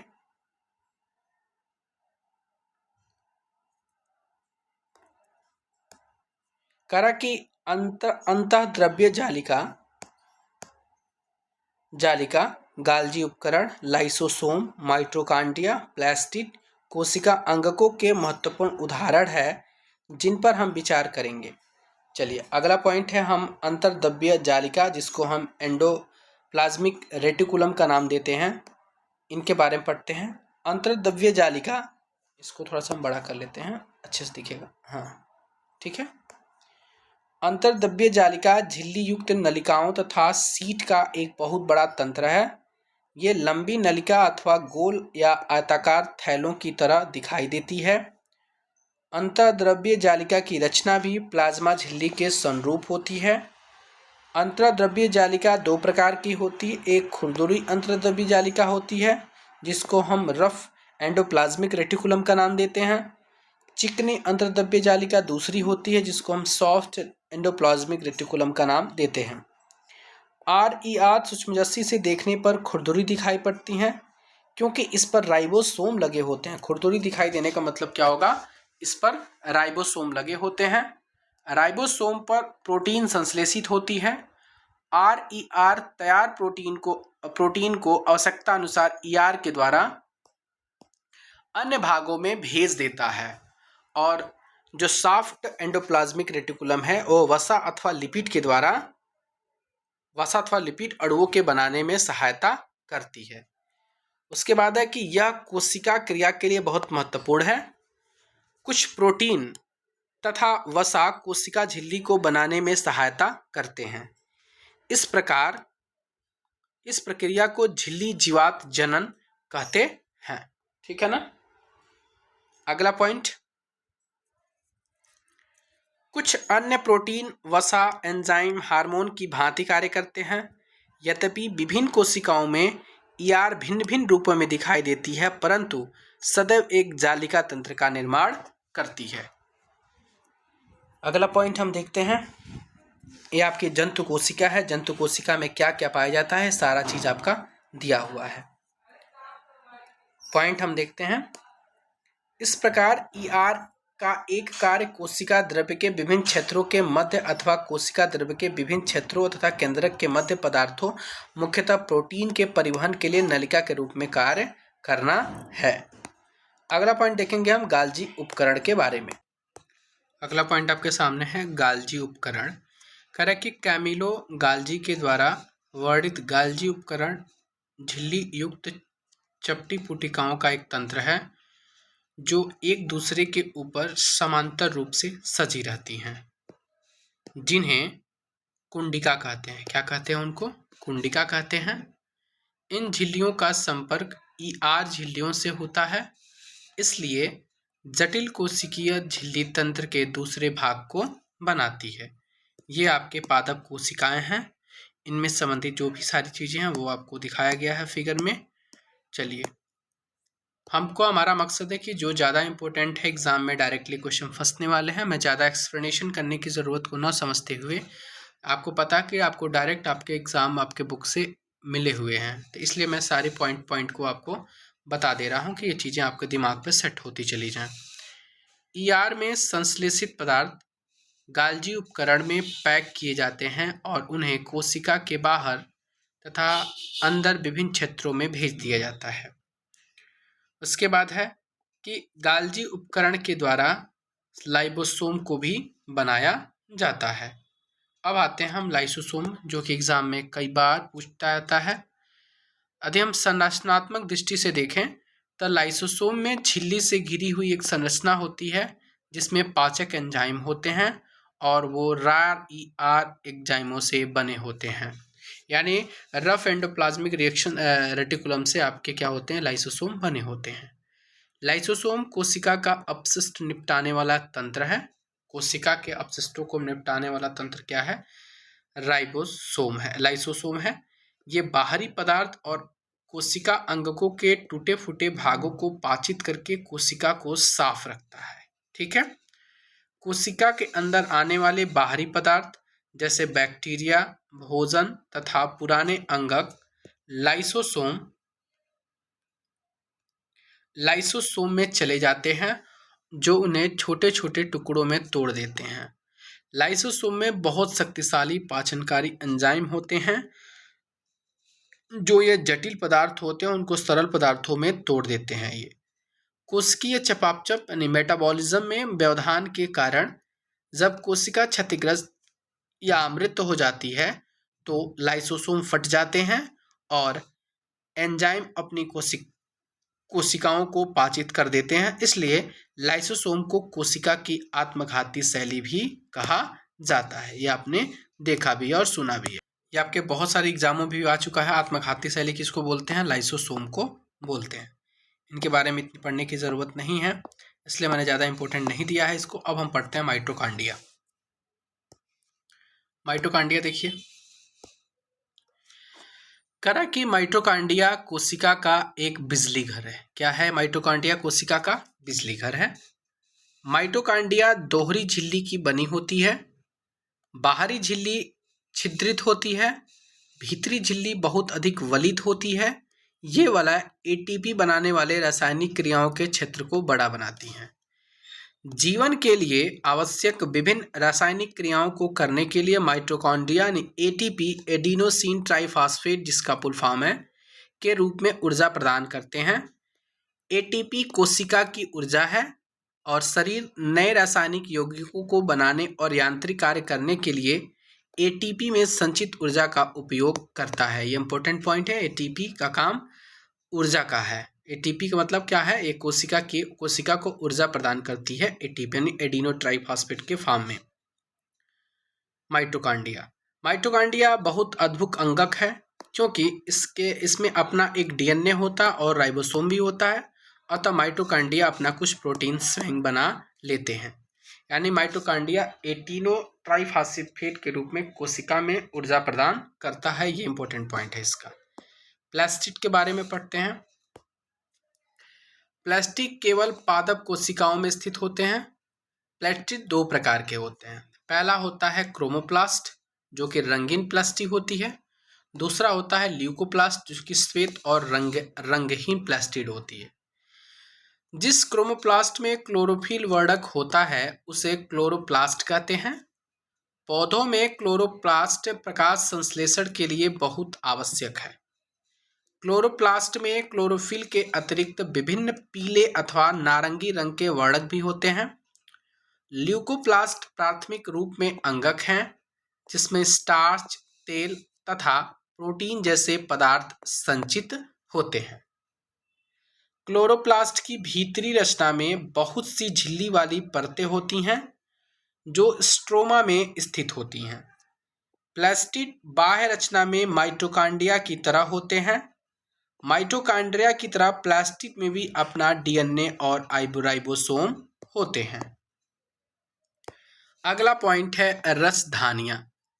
रसधानियां ठोस अथवा तरल पदार्थों की संग्राहक थैलियां हैं जंतु कोशिकाओं में रसधानियां छोटी होती हैं, जबकि पादप कोशिकाओं में रसधानियां बहुत बड़ी होती हैं।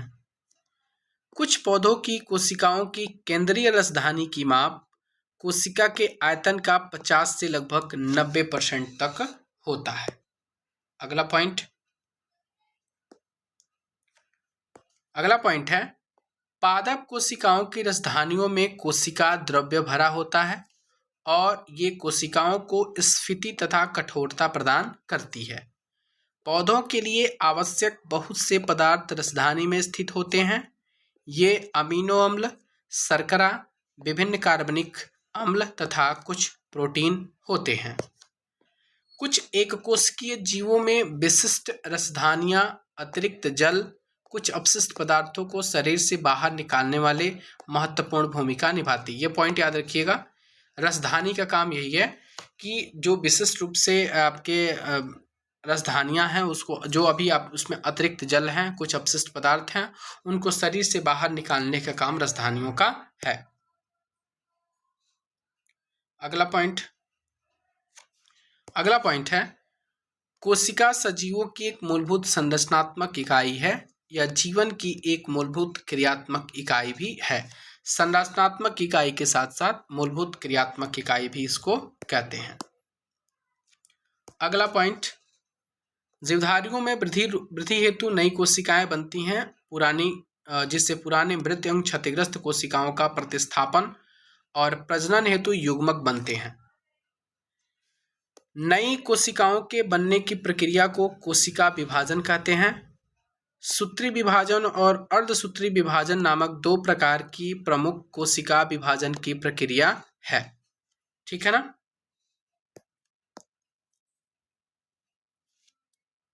जैसे अगला पॉइंट देखते हैं इसमें हम। अगला पॉइंट है, संतति कोशिकाओं में गुणसूत्रों की संख्या मातृ कोशिका के समान होती है। यह जीवों में वृद्धि और ऊतकों की मरम्मत में क्या करती है? सहायता करती है। करा कि जंतुओं और पौधों के प्रजनन अंगों अथवा यूतकों की विशेष कोशिकाएं विभाजित होकर युग्मक बनाती हैं, जो निषेचन के पश्चात संतति निर्माण करती है। क्लियर है। अगला पॉइंट,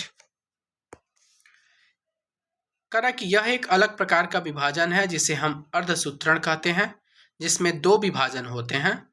जब कोशिका अर्धसूत्रण के द्वारा विभाजित होती है तो इससे 2 की जगह 4 नई कोशिकाएं बनती हैं। नई कोशिकाओं में मातृ कोशिकाओं की तुलना में गुणसूत्रों की संख्या आधी होती है। ठीक है ना। नई कोशिकाओं में जो मातृ कोशिका होती है उसकी तुलना में गुणसूत्रों की संख्या आधी होती है, इसलिए इस विभाजन को हम अर्धसूत्री विभाजन का नाम देते हैं। यह होती है अर्धसूत्री विभाजन का पूरा आपका फिगर आपके सामने है। अब आपने इस चैप्टर से क्या क्या सीखा, ये जो आप क्या क्या सीखे वाले पॉइंट होते हैं ना, ये काफ़ी इंपॉर्टेंट होते हैं, इनको ध्यान से पढ़ना जरूरी है। कोशिका जीवन की मूलभूत संरचनात्मक इकाइयाँ है, पढ़ा मैंने अभी। इसके बाद क्रियात्मक इकाई भी है। कोशिका के चारों ओर प्लाज्मा झिल्ली होती है। ये झिल्लियाँ लिपिड तथा प्रोटीन की बनी होती हैं। क्लियर है। कोशिका झिल्ली कोशिका का सक्रिय भाग है। यह पदार्थों की गति को कोशिका के भीतर तथा बाहरी वातावरण से नियमित करती है। पादप कोशिकाओं में कोशिका झिल्ली के चारों ओर एक कोशिका भित्ति होती है। कोशिका भित्ति सेलुलोज की बनी होती है। किसकी बनी होती है? सेलुलोज की बनी होती है। यूकेरियोट में केंद्रक दोहरी झिल्ली द्वारा कोशिका द्रव्य से अलग होता है। यह कोशिका की जीवन की प्रक्रियाओं का निर्देशित करता है। उसके बाद है कि गाल्जी उपकरण झिल्ली युक्त पुटिकाओं का स्तंभ है। यह कोशिकाओं में बने पदार्थों का संचयन, रूपांतरण और पैकेजिंग करता है। ठीक है। उसके बाद से दो चार पॉइंट और बचे हैं, उनको देख लेते हैं। अधिकांश पादप कोशिकाओं में झिल्ली युक्त अंगक जैसे प्लास्टिड होते हैं। ये 2 प्रकार के होते हैं, क्रोमोप्लास्ट और ल्यूकोप्लास्ट। क्रोमोप्लास्ट जिसमें क्लोरोफिल होता है उसमें क्लोरोप्लास्ट बोलते हैं। ये प्रकाश संश्लेषण करते हैं। और ल्यूकोप्लास्ट का प्राथमिक कार्य क्या है? तो संचयन करना है।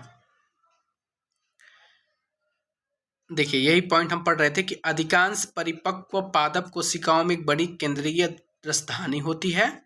यह कोशिका की स्थिति को बनाए रखती है और अपशिष्ट पदार्थों सहित महत्वपूर्ण पदार्थों का संचयन करती है।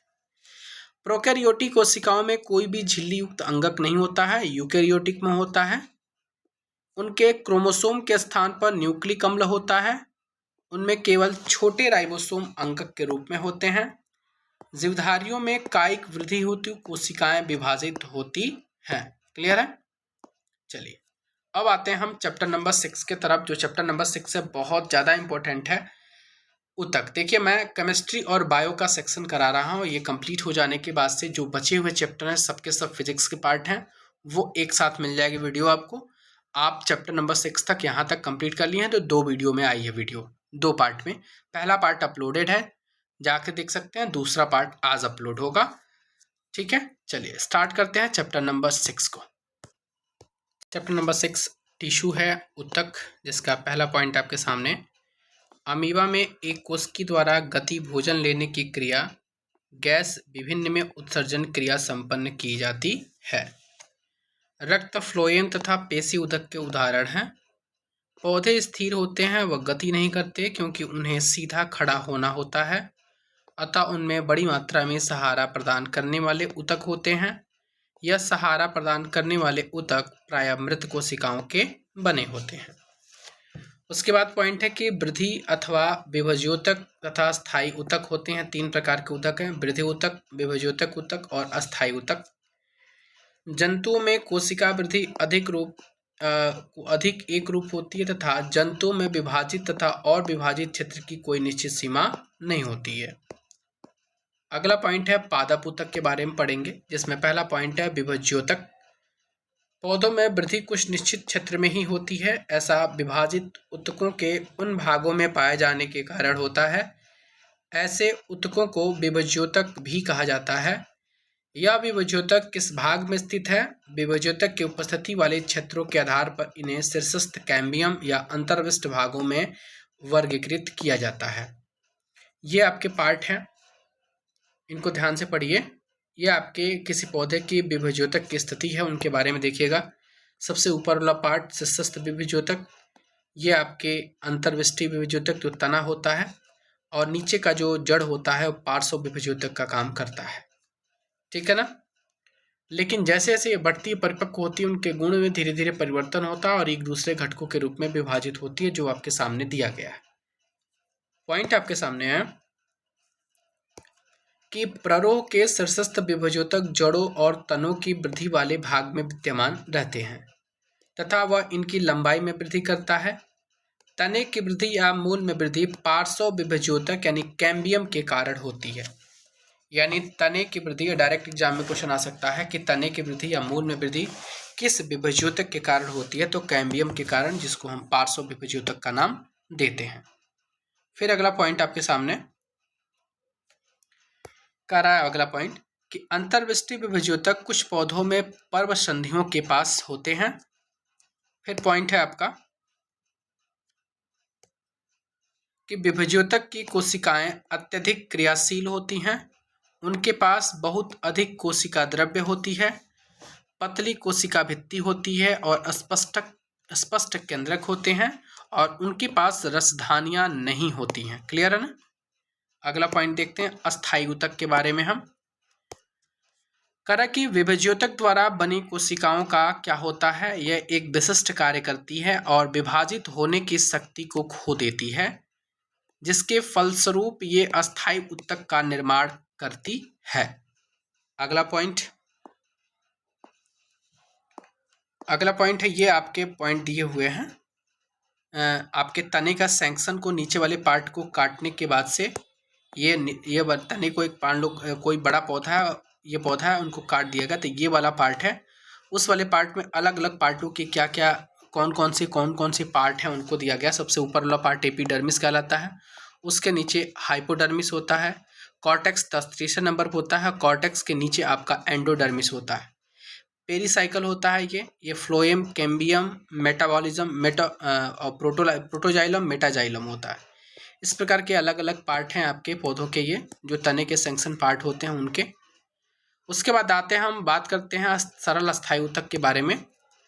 एपिडर्मिस के नीचे कोशिकाओं की कुछ परतें होती हैं जिसे सरल अस्थायी ऊतक कहते हैं। पैरेन्काइमा सबसे अधिक पाया जाने वाला सरल अस्थायी ऊतक है। क्या है? जो पैरेन्काइमा होता है वो सबसे अधिक पाए जाने वाला अस्थायी ऊतक है। चलिए अगला पॉइंट देखते हैं।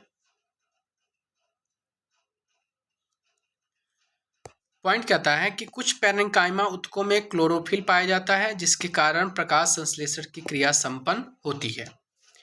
स्थितियों में इन ऊतकों को क्लोरेन्काइमा यानी हरित ऊतक भी कहा जाता है। क्लोरेन्काइमा भी कहा जाता है इनको। जलीय पौधों में पैरेन्काइमा की कोशिकाओं के मध्य हवा की बड़ी गुहिकाएं भी होती हैं जिसके कारण ये जल में उतरती हैं। इस प्रकार के पैरेन्काइमा को हम एरेन्काइमा कहते हैं। जो जल में पाए जाने वाले पौधे होते हैं उसमें एरेन्काइमा पाया जाता है। पौधों में लचीलेपन का जो गुण होता है वो एक अन्य अस्थायी ऊतक के द्वारा होता है जिसको हम बोलते हैं कॉलेनकाइमा। क्या बोलते हैं उसको? कॉलेनकाइमा के द्वारा ही पौधे में लचीलेपन का गुण पाया जाता है। याद रखिएगा। कह रहा है कि यह पौधे के विभिन्न भागों यानी पत्ती, तना में बिना टूटे हुए लचीलापन लाता है। यह पौधे को एक यांत्रिक सहायता भी प्रदान करता है जिससे वो टूट नहीं पाता है जल्दी से, लचीलापन बना रहता है उसमें। हम इस ऊतक को एपिडर्मिस के नीचे पर्णवृत्त में पा सकते हैं। एपिडर्मिस के नीचे ही आपकी कॉलेनकाइमा पाई जाती है। उसके बाद का पार्ट है, एक अन्य प्रकार का जो ऊतक होता है उसका नाम है स्क्लेरेन्काइमा। क्या नाम है? ये बहुत फेमस क्वेश्चन है, फेमस पार्ट है इस पार्ट का कि अगला ऊतक, अगला टिश्यू है स्क्लेरेन्काइमा।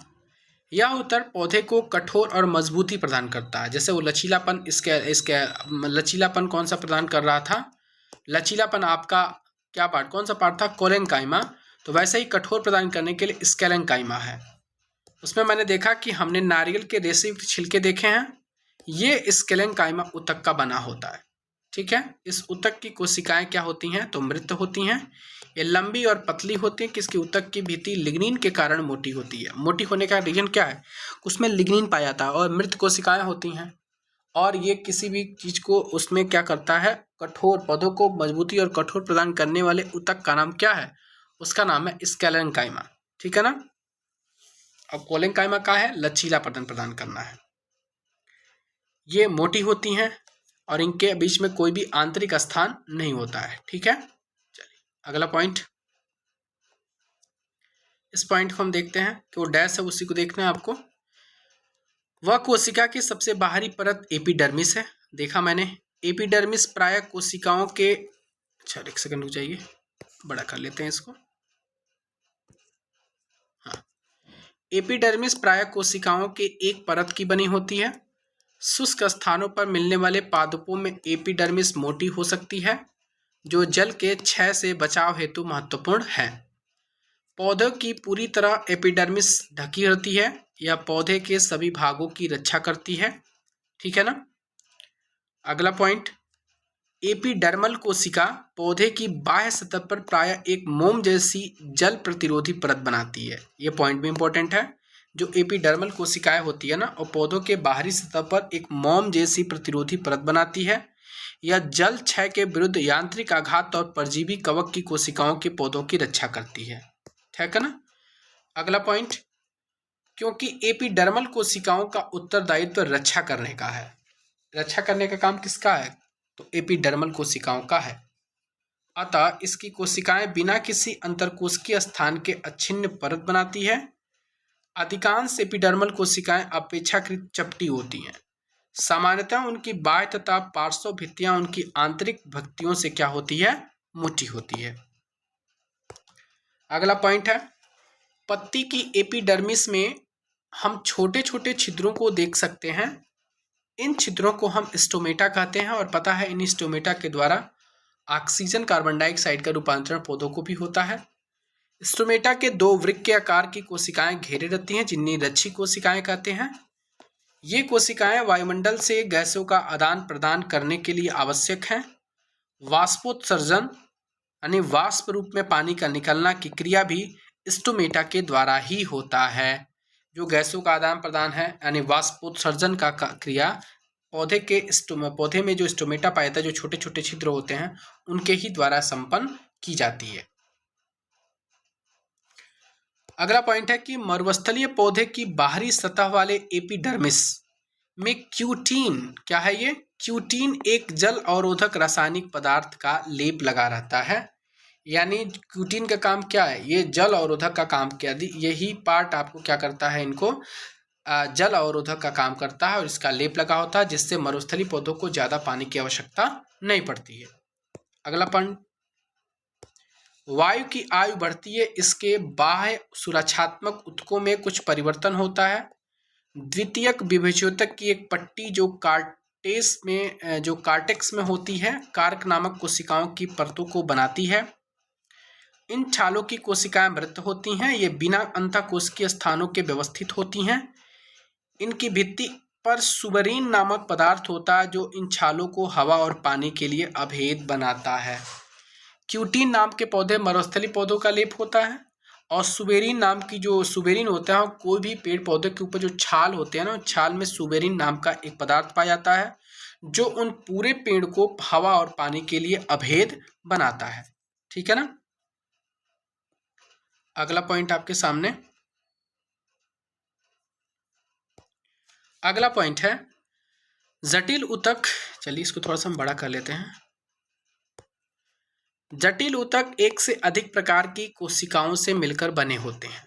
ठीक है, और ये सभी एक साथ मिलकर एक इकाई की तरह कार्य करते हैं।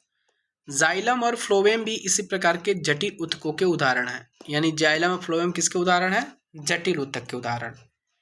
इन दोनों को संवहन ऊतक भी कहते हैं और ये मिलकर संवहन बंडल का निर्माण करते हैं।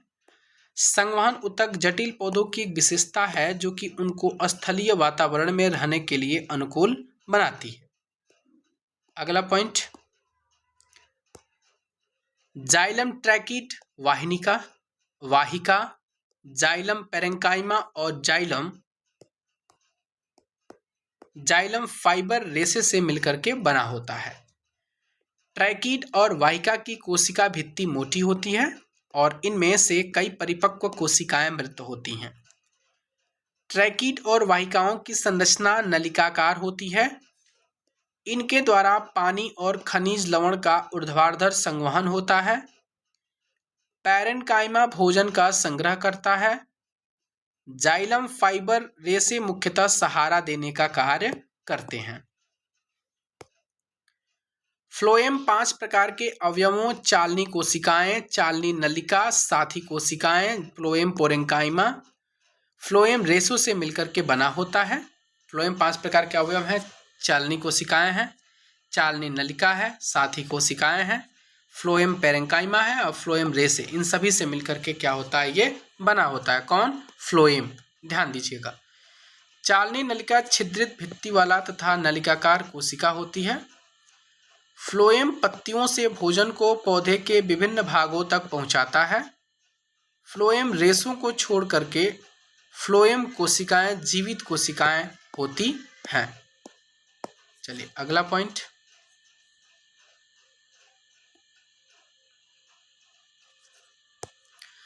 अगला पॉइंट है जंतु के शरीर को ढकने या बाहर रक्षा प्रदान करने वाले ऊतक एपिथीलियम ऊतक कहलाते हैं। यह भिन्न भिन्न प्रकार के शारीरिक तंत्रों को एक दूसरे से अलग करने के लिए अवरोध का निर्माण करते हैं। अगला पॉइंट, त्वचा, मुंह, आहार नली, रक्तवाहिनी, नाली का स्तर, फेफड़ों की कूपिका, वृक्कीय नली आदि सभी एपिथीलियम ऊतक के बने होते हैं। आहार नाल तथा मुंह का स्तर सल्की एपिथीलियम से ढका होता है। शरीर का रक्षात्मक कवच अर्थात त्वचा इन्हीं सल्की एपिथीलियम से बनी होती है। अगला पॉइंट, रक्त एक प्रकार का संयोजी ऊतक है। आपने पढ़ा है संयोजी ऊतक की कोशिकाएं आपस में कम जुड़ी होती हैं। इसको थोड़ा सा मैं बड़ा करने की कोशिश कर रहा। हाँ, संयोजी ऊतक की कोशिकाएं आपस में जुड़ी होती हैं और अंतरकोशिकीय अधात्री में धसी होती हैं। यह अधात्री जैली की तरह तरल, सघन या कठोर हो सकती हैं। अधात्री की प्रकृति विशिष्ट संयोजी ऊतक के कार्य के अनुसार क्या होती हैं? बदलती रहती हैं। अगला पॉइंट, ये पॉइंट इंपॉर्टेंट है, ध्यान दीजिएगा। रक्त के तरल अधात्री भाग को प्लाज्मा कहते हैं। प्लाज्मा में लाल रक्त की कणिकाएं मतलब आरबीसी और श्वेत रक्त कणिकाएं यानी डब्ल्यूबीसी तथा प्लेटलेट्स निलंबित होते हैं। प्लाज्मा में प्रोटीन, नमक और हार्मोन भी होते हैं। रक्त गैसों, शरीर के पचे हुए भोजन, हार्मोन और उत्सर्जी पदार्थों के शरीर के एक भाग से दूसरे भाग में संवहन करता है। अगला पॉइंट आपके सामने, चलिए इसको देखते हैं। अस्थि संयोजी ऊतक का एक अन्य उदाहरण है। यह पंजर का निर्माण कर शरीर को एक आकार प्रदान करती है। यह मांसपेशियों को सहारा देती है और शरीर के मुख्य अंगों को भी यह सहारा देती है। यह ऊतक मजबूत और कठोर होता है। अस्थि कार्यों के लिए इन गुणों को क्या उपयोग है? अस्थि कोशिकाएं कठोर अधात्री में धसी होती हैं जो कैल्शियम और फास्फोरस की बनी होती हैं। यानी अस्थियां किसकी बनी होती हैं? कैल्शियम और फास्फोरस की बनी होती हैं। दो अस्थियां आपस में एक दूसरे से एक अन्य संयोजी ऊतक जिसे स्नायु अस्थि बंधान तंतु कहते हैं से जुड़े होती है। यह ऊतक बहुत लचीला होता है और मजबूत होता है। स्नायु में अधात्री बहुत कम होती है और अस्थियों को अस्थियों से जोड़ती है। एक अन्य प्रकार का संयोजी ऊतक कंडरा है, इसका नाम टेंडन है, जो अस्थियों से मांसपेशियों को जोड़ता है। यानी आपसे कहें कंडरा का काम क्या है, तो अस्थियों को मांसपेशियों से जोड़ना है, और स्नायु का काम क्या है? अस्थियों को अस्थियों से जोड़ने का काम करता है। कंडरा मजबूत तथा सीमित लचीलेपन वाले रस्सीदार ऊतक होते हैं। उपास्थि, जिसको हम कार्टिलेज का नाम देते हैं, एक अन्य प्रकार का संयोजी ऊतक होता है जिसमें कोशिकाओं के बीच पर्याप्त स्थान होता है। इसकी ठोस अधात्री प्रोटीन और शर्करा की बनी होती है। यह अस्थियों के जोड़ों को चिकना बनाती है। उपास्थि नाक, कान, कंठ और श्वास नली में भी उपस्थित होती है। हम कान की उपास्थि को मोड़ सकते हैं परंतु हाथ की अस्थि को नहीं। दोनों ही आपके संयोजी ऊतक हैं, आपको पता ही है। अब देखिए, एरियोलर संयोजी ऊतक त्वचा और मांसपेशियों के बीच रक्त नलिका के चारों ओर नसों और अस्थिमज्जा में पाया जाता है। एरियोलर कहाँ पाया जाएगा? जो भी संयोजी ऊतक हैं जैसे त्वचा, मांसपेशियां के बीच में पाए जाने वाला रक्त नलिका के चारों ओर नसों और अस्थिमज्जा के बीच में पाया जाता है। यह अंगों के भीतर की खाली जगह को भरता है। वो काम किसका है? एरियोलर का है। आंतरिक अंगों को सहारा प्रदान काम करता है एरियोलर, और ऊतकों को मरम्मत में भी सहायता का काम करता है एरियोलर संयोजी ऊतक। उसके बाद है कि वसा का संग्रह करने वाला वायरस ऊतक त्वचा के नीचे आंतरिक अंगों के बीच पाया जाता है। इस ऊतक की कोशिकाएं वसा की नलिकाओं से भरी होती हैं। वसा संग्रहित होने के कारण यह ऊष्मीय कुचालक का कार्य भी करता है। अगला पॉइंट है पेशी ऊतक। पेशी ऊतक लंबी कोशिकाओं का बना होता है जिसे पेशी रेशा भी कहा जाता है। यह हमारे शरीर में गति के लिए उत्तरदायी है। पेशियों में एक विशेष प्रकार की प्रोटीन होती है जिसे सिकुड़ने वाला प्रोटीन कहते हैं, जिसे संकुचन और प्रसार के कारण गति होती है। इसमें आपको बता दें, दो प्रकार की ऐच्छिक पेशियां होती हैं, एक अनैच्छिक पेशियां होती हैं। तो अनैच्छिक का मतलब जो आपके विरुद्ध उसमें आपका कोई कंट्रोल नहीं होता है, ठीक है ना। और ऐच्छिक का मतलब जिस पे आप कंट्रोल कर सकते हैं। करा कि कुछ ऊतक की कोशिकाएं लंबी होती हैं, बेलनाकार होती हैं, शाखा रहित होती हैं और बहुनाभीय प्रकार की भी होती हैं। अगला पॉइंट,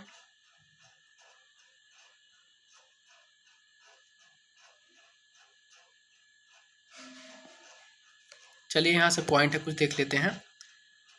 करा कि आहार नली में भोजन का प्रवाह या रिक्त नलिका का प्रसार संकुचन जैसी गतियां ऐच्छिक नहीं हैं।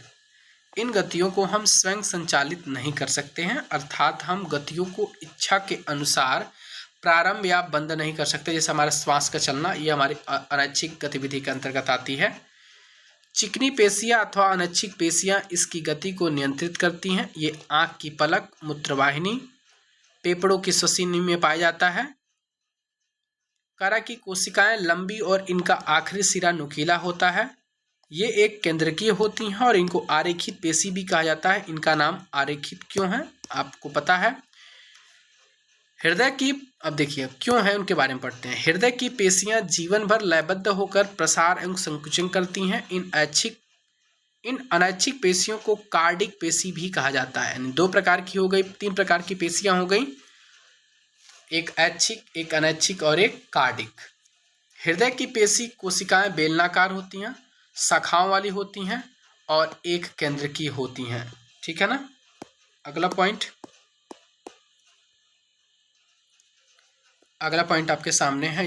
ये आपके होते हैं कुछ पेशी ऊतक। रेखित पेशी है, ये चिकनी पेशी है और एक प्रकार की आपकी ये आपकी क्या है, ये और ये पहला होता है, ये रेखित पेशी होती है, ए नंबर। ठीक है। दूसरा पार्ट है आपका चिकनी पेशी है ये, और तीसरा आपका कार्डिक मतलब हृदय पेशियां हैं। चलिए इनको थोड़ा सा हम ध्यान से पढ़ते हैं। ये हैं आपके तंत्रिका तंत्र, क्वेश्चन भी आए भी थे। ये तंत्रिका तंत्र के आपके पार्ट है। ठीक है। इनके बारे में जो पॉइंट है उसको देखते हैं। तंत्रिका ऊतक की कोशिकाएं बहुत ही शीघ्र उत्तेजित होती हैं और इस उत्तेजना को बहुत ही शीघ्र पूरे शरीर में एक स्थान से दूसरे स्थान तक पहुंचाती है। मस्तिष्क, मेरुरज्जु तथा तंत्रिकाएं सभी तंत्रिका ऊतकों की बनी होती है। तंत्रिका ऊतक की कोशिकाओं को तंत्रिका कोशिका या न्यूरॉन कहा जाता है। क्या बोलते हैं इनको? तंत्रिका ऊतकों की कोशिकाओं को तंत्रिका कोशिका कहें या इनको हम न्यूरॉन कह सकते हैं। न्यूरॉन में कोशिकाएं केंद्रक तथा कोशिका द्रव्य यानी साइटोप्लाज्म होते हैं। इससे लंबे पतले बालों जैसी शाखाएं निकलती हैं। प्रायः प्रत्येक न्यूरॉन में इस तरह का एक लंबा प्रवर्ध होता है जिसको हम एक्सान का नाम देते हैं, तथा बहुत सारे छोटी शाखाओं वाले प्रवर्ध होते हैं जिसको हम डेंड्राइट्स का नाम देते हैं। एक तंत्रिका कोशिका 1 मीटर लंबी हो सकती है। इससे क्वेश्चन आपको बता दें TRE 3 में डायरेक्ट आया था। ठीक है ना। और यही नाम पूछा था डेंड्राइट्स, कि बहुत सारे जो छोटी छोटी वाले शाखाएं होती हैं प्रवर्ध उसको बोलते हैं। और इस तंत्रिका कोशिका में 1 मीटर लंबी हो सकती है। बहुत सारे तंत्रिका रेशे संयोजी ऊतक के द्वारा एक साथ मिलकर एक तंत्रिका का निर्माण करते हैं। ये आपका है तंत्रिका ऊतक की इकाइयां। केंद्रक हैं, डेंड्राइट्स क्या हैं, तंत्रिका कक्ष हैं, कोशिकीय हैं। देखिए इसमें थोड़ा सा पढ़ लेते हैं इसको। तंत्रिका रेशे से गुजरने वाली संवेदना को तंत्रिका स्पंदन कहते हैं। तंत्रिका का स्पंदन हमें इच्छा अनुसार अपने पेशियों की गति करने में सहायता करता है। तंत्रिका तथा पेशी ऊतकों का कार्यात्मक संयोजन प्रायः सभी जीवों में मौलिक है। साथ ही यह संयोजन उत्तेजना के अनुसार जंतुओं को गति प्रदान करता है। अगला पॉइंट है आपका, आपने अभी तक क्या क्या सीखा उनको पढ़ते हैं। चलिए देखिए उसके पॉइंट को। करा की पौधे के ऊतक यानी पादप ऊतक 2 प्रकार के होते हैं, एक विभज्योतक होता है और एक स्थायी ऊतक होता है। विभज्योतक जिसको मेरिस्मेटिक इंग्लिश में बोलते हैं, ऊतक एक विभाज्य ऊतक है तथा यह पौधों के वृद्धि वाले क्षेत्रों में पाए जाते हैं।